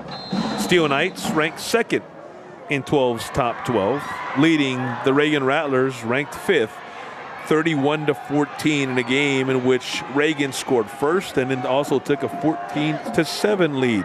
Handoff, no, fake pass, some room outside, 20-30. The 35, it's a foot race across midfield, and no one is catching Mr. Jones. Number 1. Make it Harvell. Harvell's back. Thought it was 0. My apologies to Jamin. Jamin Harvell not only back from that little bruise he might have encountered, that little cramp, what have you, coming back in style with the huge play right out of the gate to start the third quarter for the Steele Knights. You know, I know his name is pronounced Jamin, but you spell it Jamin. To me, that means jammin'. He's doing a lot of jamming tonight. He was jamming. Extra point, Bada. Booting it through. And the Steele Knights now keep the counter going. 31 unanswered points, courtesy of the touchdown from Jamin Harvell. It covers 91 yards. They were at their own 9-yard line to start that possession. I'm going to make that one of the nominees for our best catch or even best play that we will air on Monday on KSAT Sports Now. We always have the best of BGC. And just another reminder for folks out there, if you were tuning in to watch the Night Beat on KSAT 12, we will have the Night Beat right after this game is over with.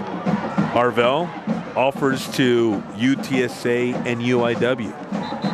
So both local schools making a push for Jamin. Big example of why he's a wanted man on that play alone. Harvell, the leading receiver for Steele last year. And you can tell why. Right. And you can tell why. And making this presence felt right away. Last year, 884 yards, 11 touchdowns. So he got in the end zone quite often, 45 balls caught in 2025. Earlier tonight, headed to the sideline with an apparent cramp, RJ Marquez filling us in on that. Very much appeared to be the case, the way the trainers were working on him. Mm-hmm. I'd say that cramp is gone, and he's feeling pretty good.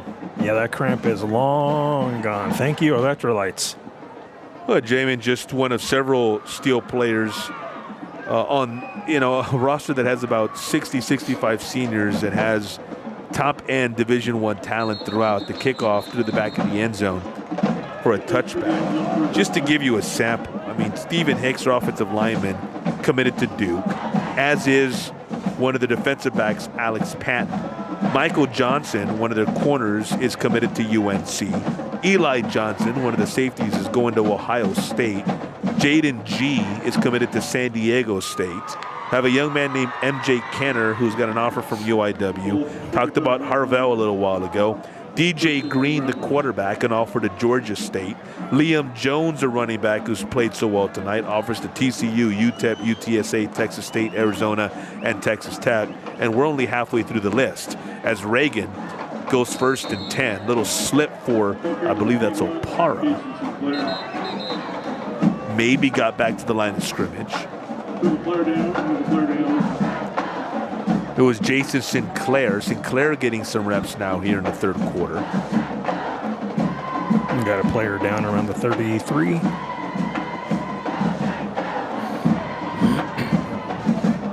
Some stretching exercises there going on the field.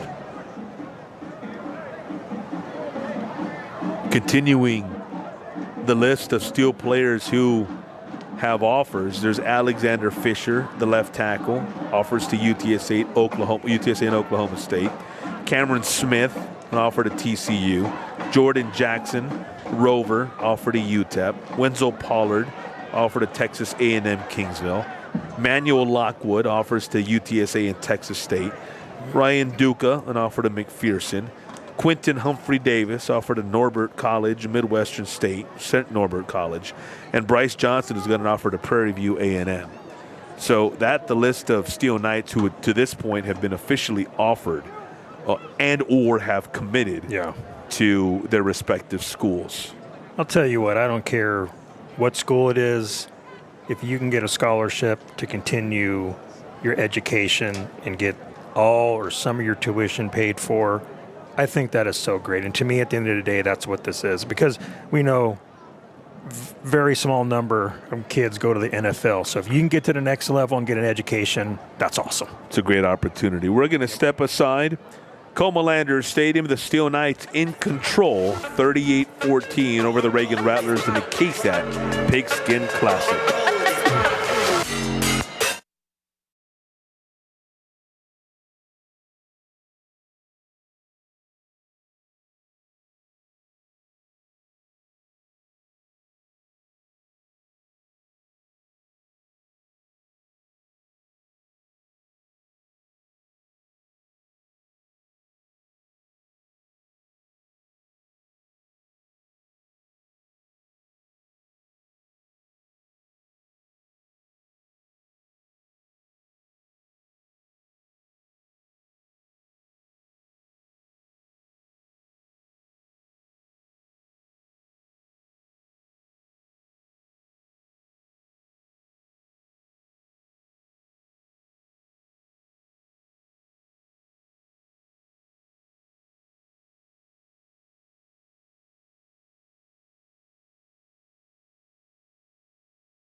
Second and 11 for the Reagan Rattlers. We resume play. Quick give up the middle. Sinclair crossed the 30 to right around the 31. A good play.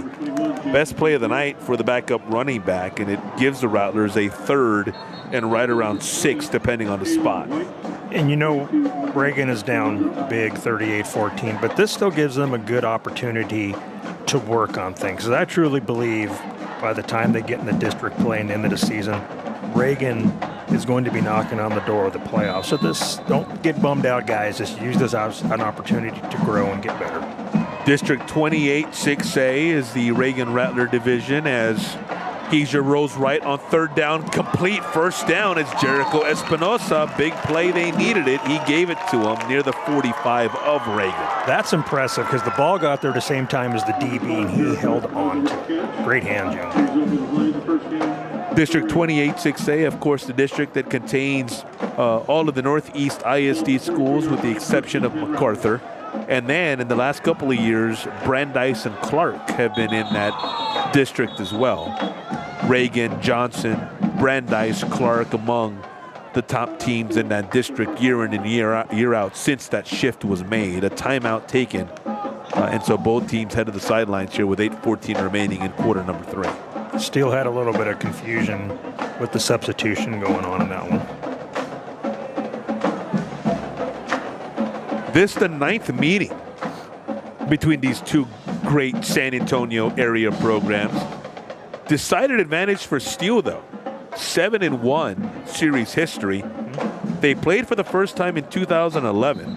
4th round playoff game that Steele won 35-20. Interestingly enough, that was when Steele tried to go back-to-back and went back to the state title game. Ended up falling in that state final, but beats Reagan on the way there. That was 2011. We'll take you through the other meetings between these two in a bit. Sinclair, the fake, Heiser, sideline, caught, big hit and going backward. Woo! Michael Johnson, the third. Trey, wow. Well, Russell Reed holding on, but the massive shot delivered. Russell Reed's a pretty big kid too, so he is. So I think his size helped him hold on to that one as well. Near midfield. This time it's Brody Beck. Little up-tempo. Up-tempo worked for him in the first half. Little quick passes out on the flat. Ball spotted at the 48. 3rd and 4. Big play for Reagan. At this point, not only the score, but time becomes a foe as well. Under 7.5 to go in the third quarter, but they're down 24. Under pressure, Heiser throws it away. He had no chance, man. 52 was in his face. Gavin Paul, the nearest Rattler to it. Wouldn't call him the intended receiver because Heiser just had to get rid of it. I believe that was Tanner Gastol with the pressure. Gastol? The backup defensive tackle. Yep. Listed behind Blake Villanueva. After that 2011 fourth round meeting between these two that Steele won 35-20, they met 2 years later again in the playoffs. Second round, Steele won that game 40-23. Didn't meet again after meetings in 2011 and 2013 until 2018 when they met for 4 consecutive regular season games. Steele won 35-30 in the second game of 2018. 2019, again in the second game of that season, Steele won 34-21. 2020 is when Reagan got its first win of this series, 23-20. Again, a second game of the year. And then in 2021, Steele bounced back to beat Reagan 14-6 to cap that run of 4 straight meetings through 4 straight regular seasons, all of them in the second game of the year. They've since met 2 more times in the last 2 years. Both Steele wins. The Knights got the Rattlers 62-34 and 28-13 and 24-25 respectively. Add it all up, it's Steele who has a 7-1 advantage. On 4th and 5, the Reagan punting unit is out. Their own 48.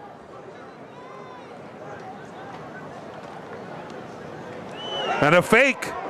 You could see it coming and nowhere near. Back to maybe the line of scrimmage, and that's about it. That fake did not fake out the Steele Knights. No, I think they were kind of waiting. They were. But Jacoby Artefellas thought, I think it basically looked like that's a read play, right? Like it's like, hey, see if it's there. If it's not, put it away. And I think Jacoby liked what he saw, or at least he saw an opportunity. Yep. But if there was one there, it closed up quickly. And, you know, Hector, we can talk about this a little more too, but this is the second time that both these teams are playing in the Pigskin Classic. They didn't play each other in the first one. This is the first time they're facing off in the Pigskin, but yes, they were part of our very first annual one in 2022. Great games that each one was involved in, right? Yes. That year. So it's Green looking for a shot, goes deep, man open, 10-yard line, caught down at the 2. That ball was a little underthrown. Otherwise, it would have been 6 more. Tanner Mudge, the junior H-back, with his first touch of the night. Gets the Knights to the 2-yard line of Reagan, and they are on the verge of blowing this thing wide open. Go under 7 minutes to go here in the third quarter.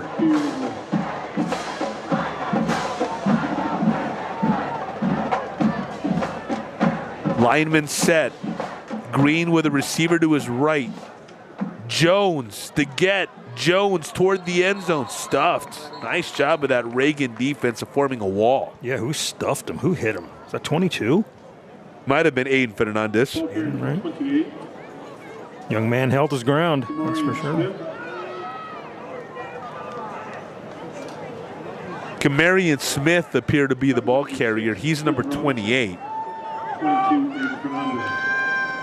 How good is this Steel Knight roster in terms of talent? Well, Kamarian Smith would be listed on the depth chart as a third running back, and he's got a TCU offer. Embarrassment of riches, like you said. He's a junior. The snap. Kamarian touchdown Steele.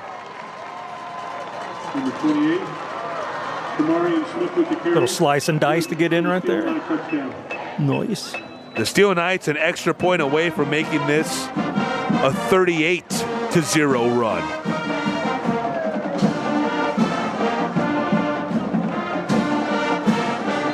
Another extra point coming for Lotta.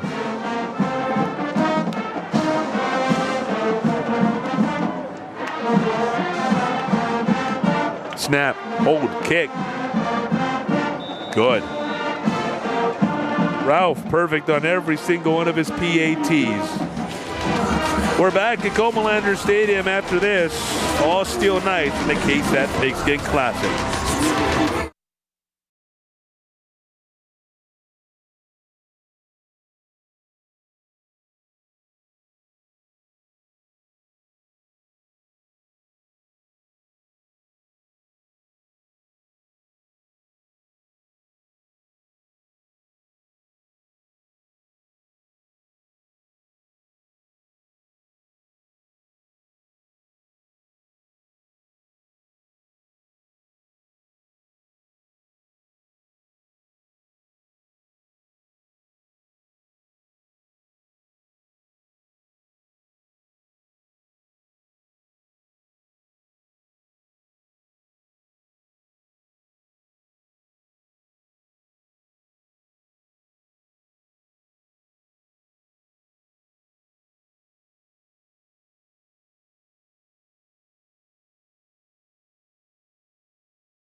Well, following a couple of rushing touchdowns for Liam Jones, it's backup running back Kamarian Smith who gets into the end zone for his first score of the night.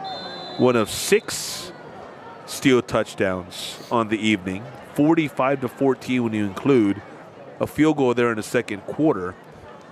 And the Knights continuing to build on a lead that they've taken since the middle of that second quarter and have just never looked back.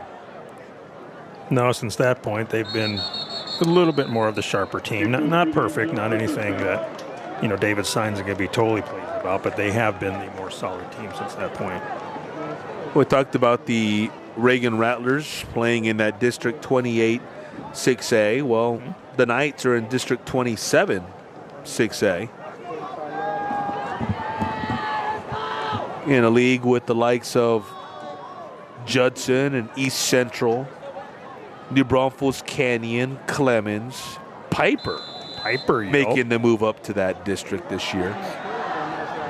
Wagner. So it's going to be interesting to see how that district shakes out. But the one thing we know is that Steele will be right there. Either one, and if not one, then right there knocking on the door, playing for a district championship there toward the end of the season. The give, not a whole lot there as that Steel Knight defense converges in a hurry. Jason Sinclair just kept the wheels running. He didn't get much yardage, but man, he didn't back down. Sinclair, a couple of good touches since coming in for John Parra.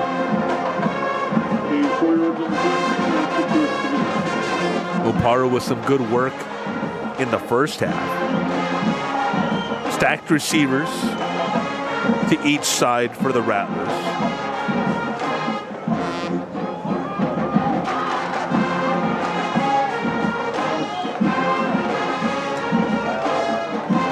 Easer out to the right. It's Brody Beck. Breck unable to escape the grasp of Jaden G., the San Diego State commit. He was a nice sidearm toss right there, and he's done that a handful of times this game.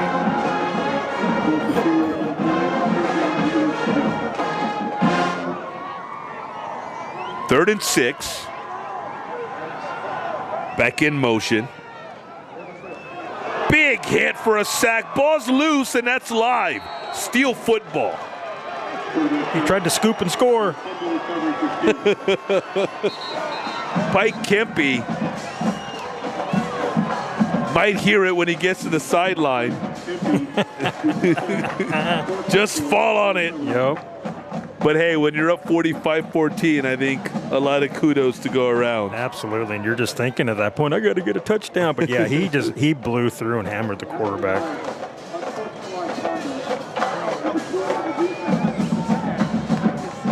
Well, the penalty's on Steele, but the offense is coming on the field, so I think it was post-possession on the return.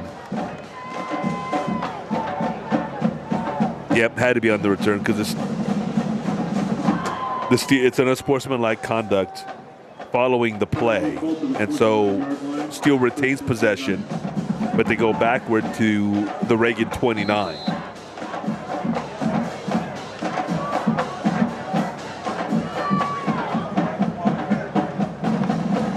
DJ Green, the snap. Kamarion Smith still in there, fresh off the touchdown. Tried to cut it outside. Brought down before he was able to get out there. Jaden Bullock with that nice open field tackle for the Rattlers.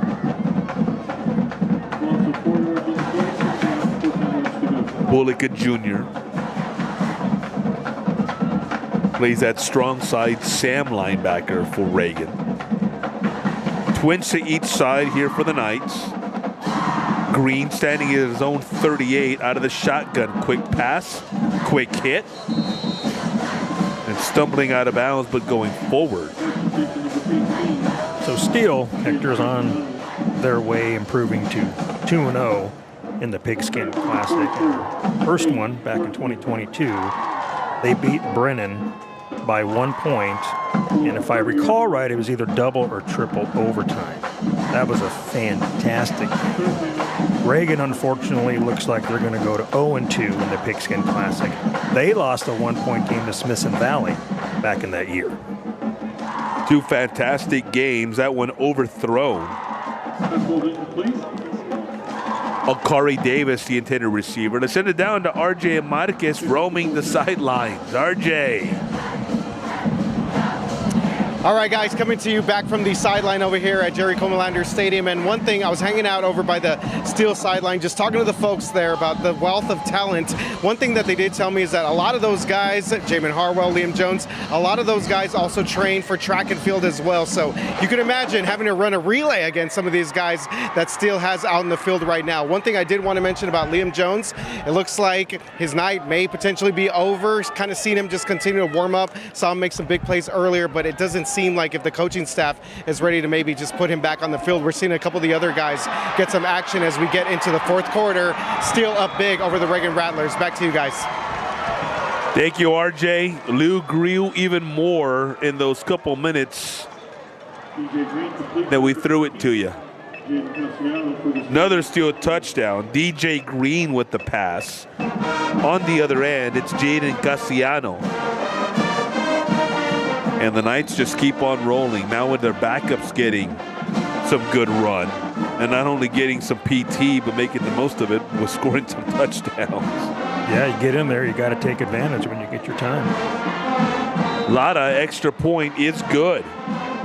The Steele Knights, 52-14, an impressive outing for David Sines' ball club.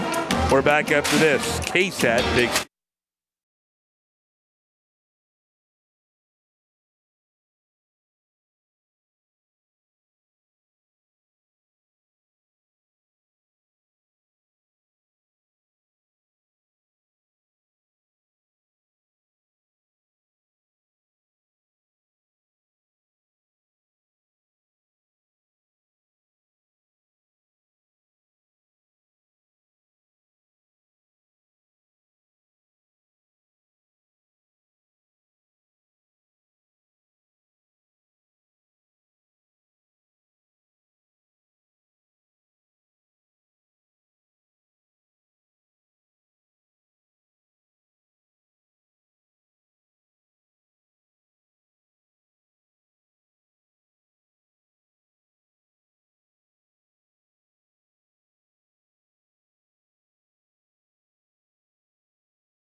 Back at Comalander Stadium, and you know, Larry, I think it's cliche. But if you're Steele, and if you're not Steele, you're just kind of observing, which we are, right? I don't think saying this is a statement or a statement-like effort is putting too much on it. I don't think that's being too hyperbolic. As the kickoff's fielded it right around the goal line. Again, good return out toward the 30. Near the 31-yard line. And so the Rattlers will start. Like a good return for Alexander Tritch. Right around the 31-yard line. But if you're Steele, because you know Reagan's going to be competitive again. They are, absolutely. They're going to be in the thick of that District 26 6A when it's all said and done.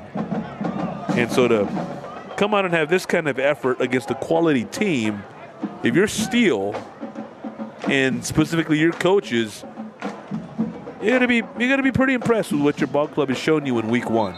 You do, and we all know that getting out of the gate and winning that first game is always important. It's going to set the tone for anybody's football season.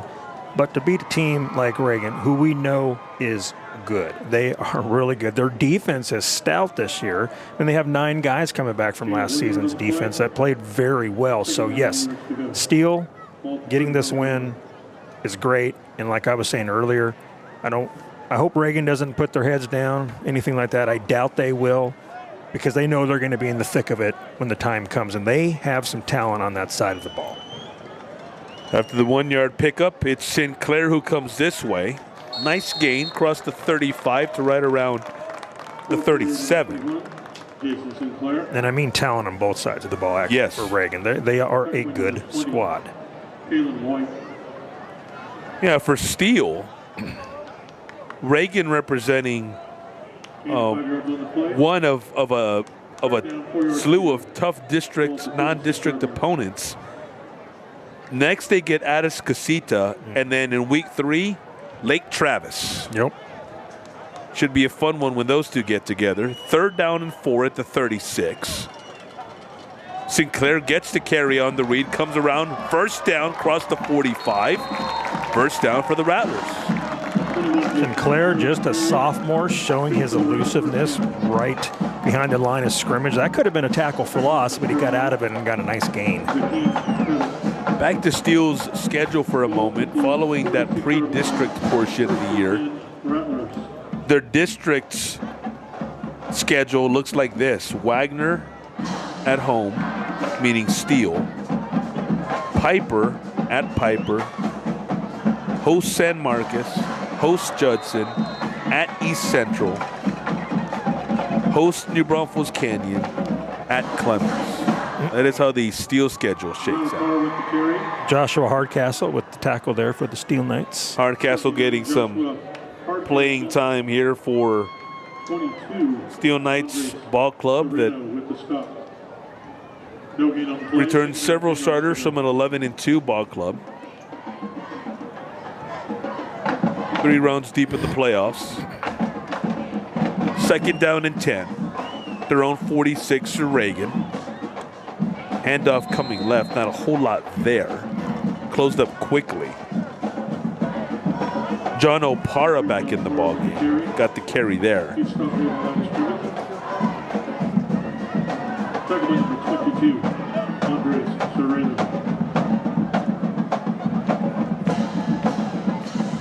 And that should do it for the 3rd quarter. Clock goes near 10. The Rattler offense, is huddling near that the sideline of Reagan. Steele picking up where it left off in quarter number 2 with a great 3rd quarter. 52-14 our score heading into the 4th period. We're back with the final frame on KSAT.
Third down and 11 as we start quarter number 4, and quarter 4 starts like quarter 3 ended for the Steele Knights. Big old defensive play and forcing Reagan into a 4th and long. Now normally you're down 52-14. This is, hey, it's 4th down, just go. But I think when you're facing 4th and a mile and you're now at your own 35, I think that changes things.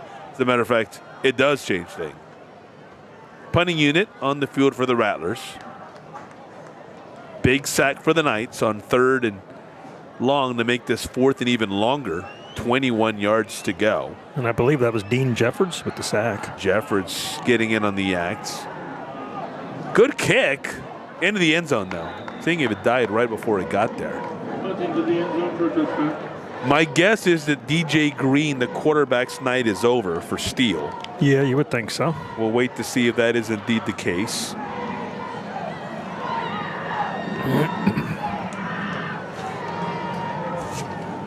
Bryce Johnson listed as the quarterback. Where's number 16 for the Knights? Just a sophomore. And he is indeed out on the field. 1st and 10 at their own 20 following the touchback of a punt.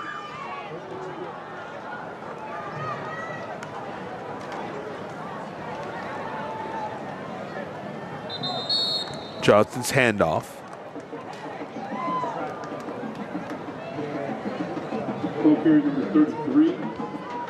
Nets the Knights about 3 or 4 yards. First carry of the night for Ryan Duca.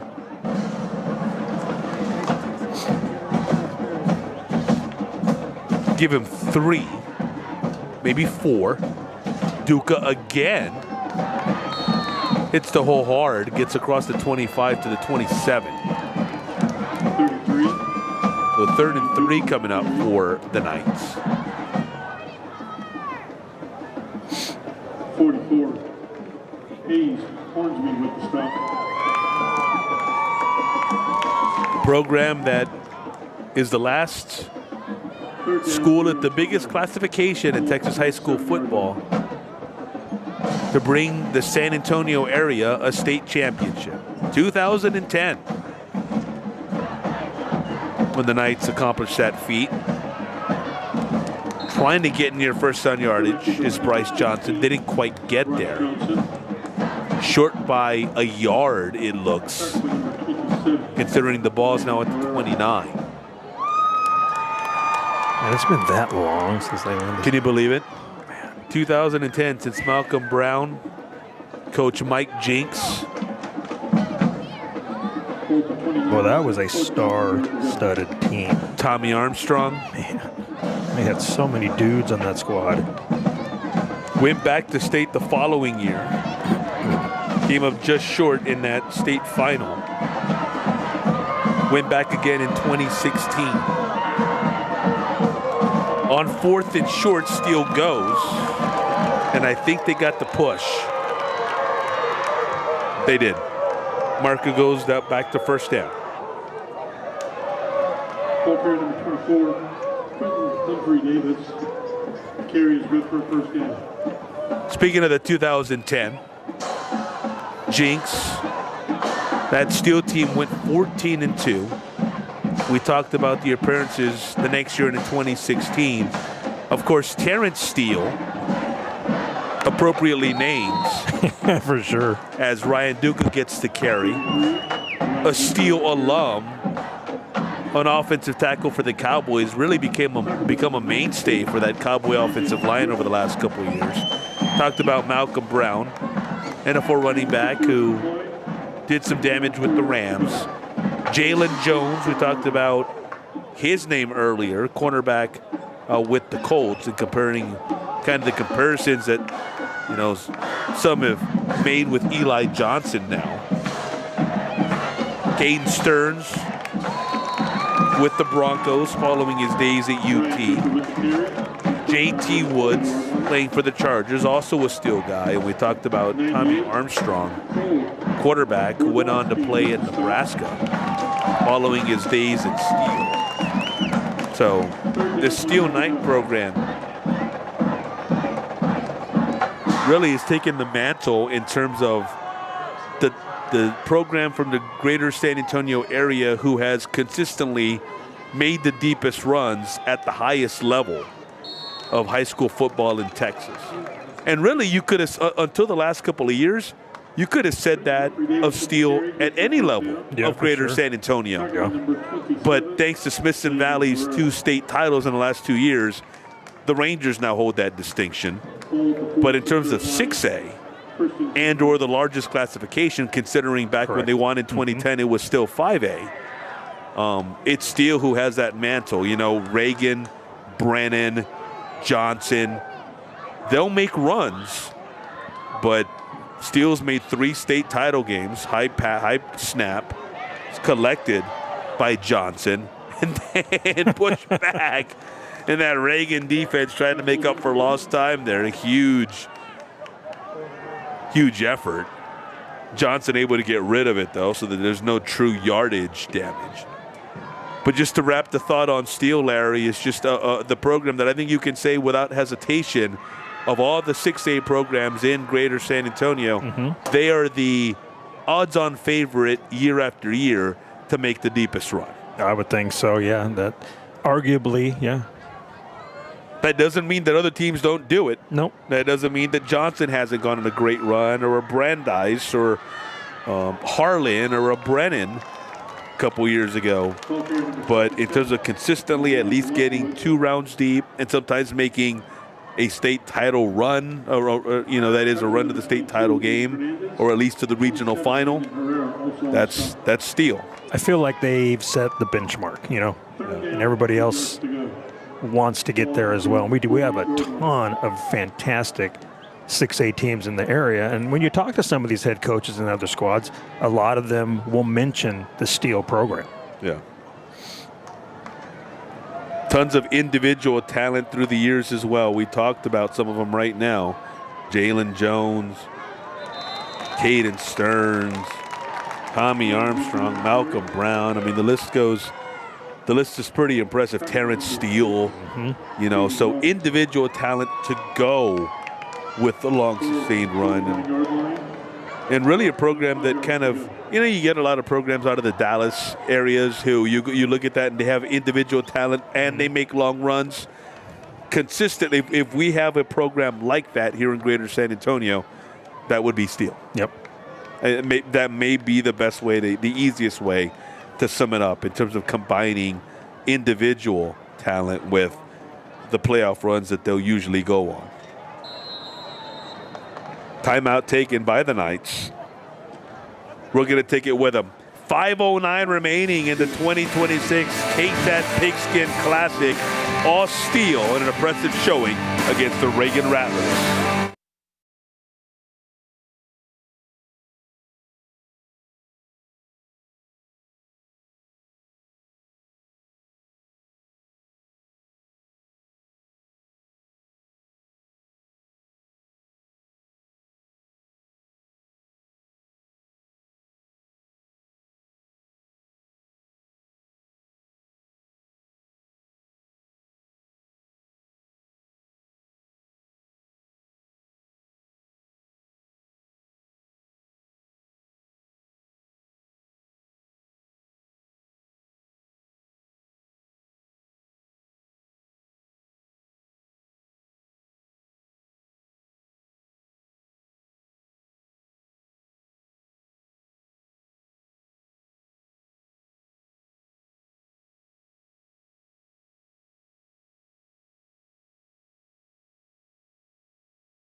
Fourth down, 5 yards to go. 4th down and 5, the Reagan offense on the field. There's the snap to give, coming around the 50, and not much doing there. The Reagan defense holding on the first carry of the ball game for Quinton Humphrey Davis. He's brought down. I can't read the number if that was 8 or 6 for Reagan, but he saved that first down. Yeah, it's nice job Steele from spreading that getting out, it. right? Yes. Yeah. I think it was 6. Your eyes are better than mine, so I'm going to go with you. Apparently not. 6 is Steven Robinson. 8 is Jaden Bullock. Jaden Bullock's probably not playing anymore. Probably right. Right, So Steven Robinson. Yeah. Nice. Way to go. Way to save Steele from getting a first down. I mentioned the SAT and cramming for it. I just did the process of deduction. Of the 4 answers, This is true. You knock out the one that's not going to work. Yeah. That was Bullock in that case. Like, he's probably not playing anymore. So how'd you do in the SAT? I did okay. I don't want to brag or anything, but, I crammed for it. I tried my best. How about we leave it at that? I tried my best. That's all we need. Yeah. I tried my best. Yep, that's all we need. You gave it an A effort. Good. The old pep talk. Reagan takes over across the 45 near the 40 as the clock goes under 4:45. First carry of the game for Jacob Orion. Hudson Hill, the new signal caller for the Reagan Rattlers. Hudson wears number 10, a sophomore. He's got 2 receivers to each side on 2nd and 3. The give. Wrapped up quickly. Not nearly the success. The Steele backups looking like they're starters. Nobody wants to lose big, but here's the positive. Reagan is getting some of these guys in that perhaps wouldn't have played tonight in a tight game. Right. And they're getting some playing experience. So that's got to be the bright side for the Reagan Rattlers tonight. Well, we told you about the Steele Knights a little while ago. We can brag about the Reagan Rattlers as well. They have quite a few of alums who stand out as well. How about Kellen Mons? Kellen Mond for sure. Kellen Mons, standout quarterback at A&M. Of course, Knight. Trevor Knight as well. Kellen Mond drafted to the Vikings. A run up the middle. Good effort there. Again, it's Orion who gets the carry across the 35 for first down yardage. You mentioned Trevor Knight, Larry. Obviously went on to star at OU. Yep. That 2014 Sugar Bowl effort and that dramatic last-minute win forever going to be etched in college football bowl lore. That hard to believe that was back in 2014. I know. Right? I mean, we're getting old. And then Ty Summers, not only a linebacker at TCU, but did you know that because of him, the number 11 at Reagan is retired? Is it really? Nobody can wear number 11 at Reagan because, aside from Brody Beck, who's the number 11 on this year's squad. So he got permission, or he what? got permission, I guess. It's special though because Ty Summers is number 11. Wow. He wore number 11. Brody carrying on that legacy, wearing number 11 on this Rattler. I'll tell you what, from what I know of Ty Summers, because when he's held football camps out here and you get to talk to him and know him, he's just one of those guys that he's probably, dude, you can wear 11, trust me. Like he's, he's like, dude, you're good. Yeah, you're fine. Yeah. He's not one of those ones like, you can't have my number. Like he's not that way. Yeah. So Ty Summers is one of the good ones, man. That's for sure. He's a good dude. You mentioned the camps. I mean, year in and year out, right? Just doing a good job of going out, not only hanging out with the kids, but also instructing them as well. 2-minute timeout time. We're back for the final 2 minutes of the KSAT 2026 Pigskin Classic. Steele Reagan at Comalander Stadium.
Fumble recovery by Reagan. Jacob Orion with the recovery. Well, the Reagan Rattlers recovering their own fumble while we were away. You can't blame the officials. I think they want to go home too. I think so, yeah. Yeah, they're like, let's just start. You guys aren't back yet. We're starting. Too bad. But Reagan recovered, so now 2nd and 8 at the Steele 19. Handoff again. Orion up the middle. Nice job of breaking tackles inside the 10 near the 5. Carry is good for a first down. Hudson Hill looking over. Elijah Collins. Took you through Steele's schedule earlier for Reagan. They're at Brennan next. Laredo United after that. Here's the snap. Orion stopped it right around the 5. It'll bring up 2nd and goal. Following that game against United, they begin district play with Brandeis. And then the rest of the schedule looks like this for the Rattlers. Churchill, Madison, Lee, Johnson, Roosevelt, and Clark. And again, you fully expect that Reagan will be right there Oh, yeah. near the top of that District 26 6A. Did you say they have Brennan next week? They have Brennan next week. Yep. Back-to-back tough games. Yep. But these are the games that will make them better. The score isn't showing it right now, but this will make them better. No doubt. Orion toward the goal line. Touchdown, Reagan. It was a nice little confidence booster for the Reagan Rattlers. Orion gets a score. With the Reagan Rattler touchdown. I think last year Reagan got off to I think it was 0-3 before they got their first win, and they ended up making the playoffs at 6-4. Yeah. You know, so, and I think it was similar. Last year they went through, it was a gauntlet to start. They lost to Steele, they lost to Brennan, you know, because I think, well, they had realignment this year, so this is not the second year of the home and home. But I think they just kind of scheduled those. I think teams have go-to matchups, right? Like pre-district. Hey, I would like to play that team, and let's just schedule the back-to-back now. Extra point is up and good to make this 52-20 with 8 ticks left on the board. And so Reagan, especially these Reagan players, the guys who were on varsity last year, have been through this before. And it still ended up in a playoff season. Now Brennan ended up getting them again in the playoffs, and that ended their season. But if you're Reagan, you know that you can, sustain kind of tough losses early, and we'll see how they bounce back next week against the Bears. Well, they're going to come out determined. They have a lot of film that they can look at to see where they can get better. But this is why you schedule these tough non-district opponents, because by the time you get to district, you want to be sharp. Like they say, iron sharpens iron. That's what they're doing tonight. This is going to make the Reagan Rattlers a better team. Kick at the 20, fair caught, so the Knights will get it at the 25. UAL rule, remember, if you first catch it on a kickoff before the 25, it automatically extends to the 25 no matter where on the field you are. It doesn't have to just be the end zone. Did you just say member or remember? I might have said member. I thought you said you member. You member. It's late. You member. You member. I'm getting back to the West Side roots. After, what time is it? I was going to say after 11 o'clock, like some people turn into gremlins. I revert back to West Side. Well, 2 minutes early, that's okay. I was going to say, what time is it right now? 10:58-ish. By the way, Night Beat is next in just a couple of minutes. It is. Larry and crew, once we get to sports of the Night Beat, we'll have your opening night of high school football covered, and then also look ahead and at least look forward to what's going to be a fun first Friday of the high school football season, Saturday, and everything else that's going on in the sports world. Yep. Mary Rominger will have your sports, and we'll have all your news of the day and weather as well on KSAT 12 coming up after this. Final snap of the game, a knee, and with that, the Steele Knights put a bow on a very impressive outing to begin 2026. 52-21, they more than double up a very good Reagan Rattlers squad. in a top 12's top 12 matchup here at Comalander Stadium. We're back after this to wrap up the broadcast on the first night of the 2026 high school football campaign.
Replays tonight brought to you by Aaron Drainworks. RJ Marquez is with Victoria's head coach David Saenz.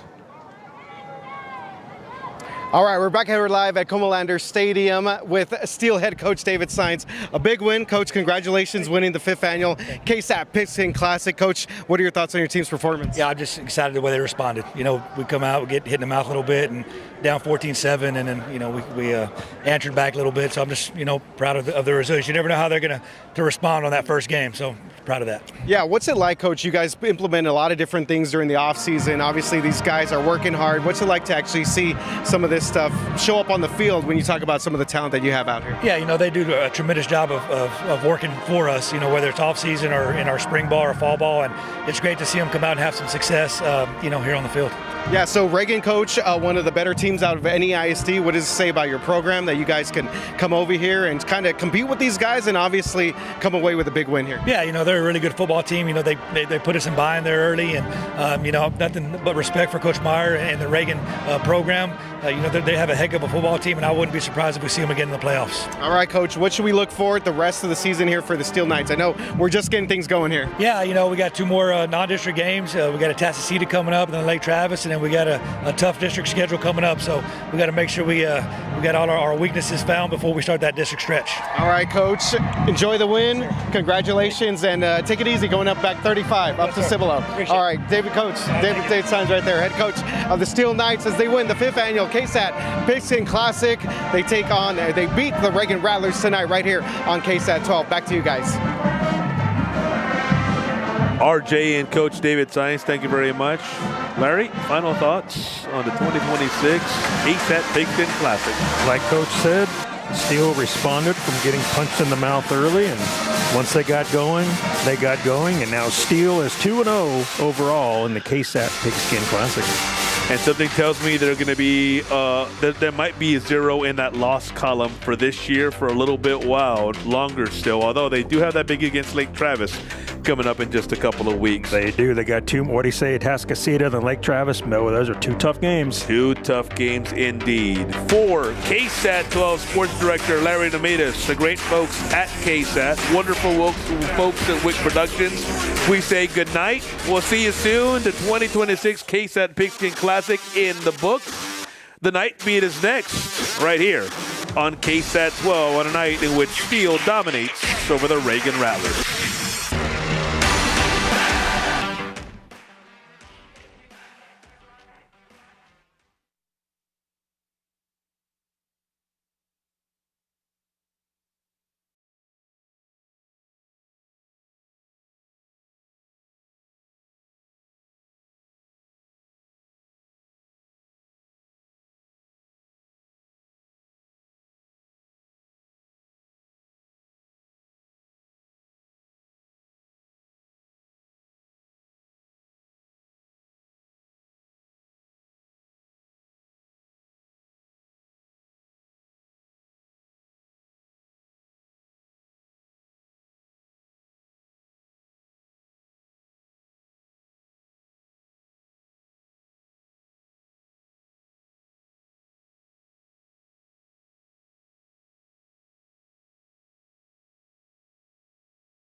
A green card delay could be more than just waiting for paperwork. Here in San Antonio, local refugee advocates say some families are struggling to receive basic benefits, and that includes food assistance. Coming up, we'll tell you why.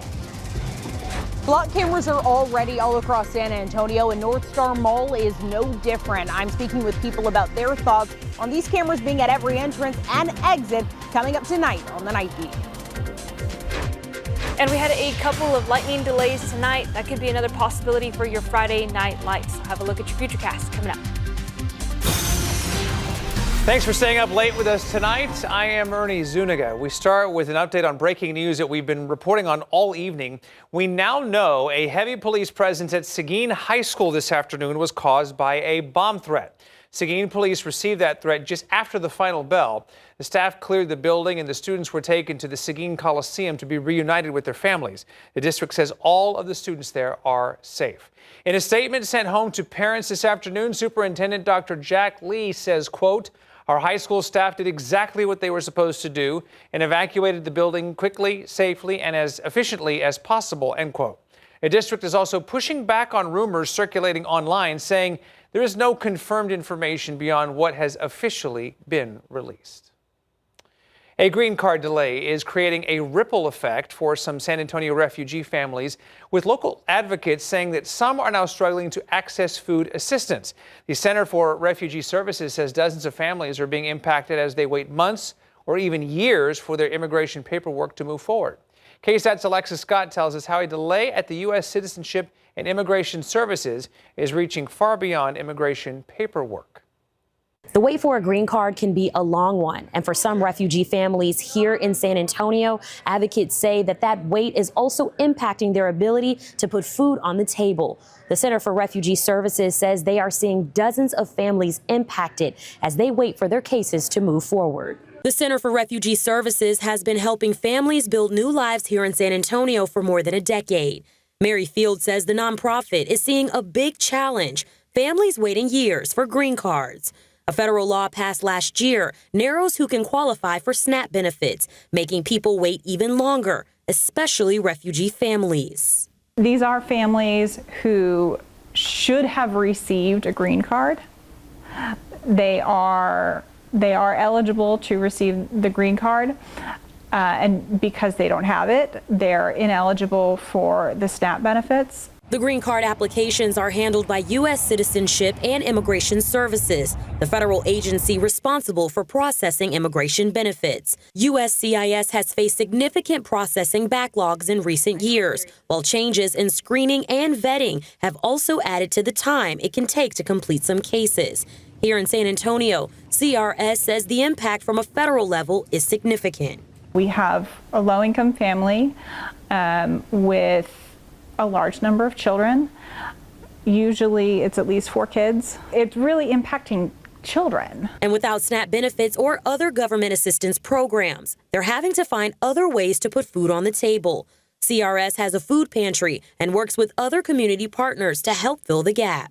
There's a couple hundred families in San Antonio who are affected by this in our client population. She tells me some families have been waiting over 5 years to get their green card, leaving them in limbo as they try to build a future here. Despite all the hardship that they face, what we see is a lot of young people from the community really take advantage of everything that they possibly can. The Center for Refugee Services says its work doesn't end once a refugee family settles here.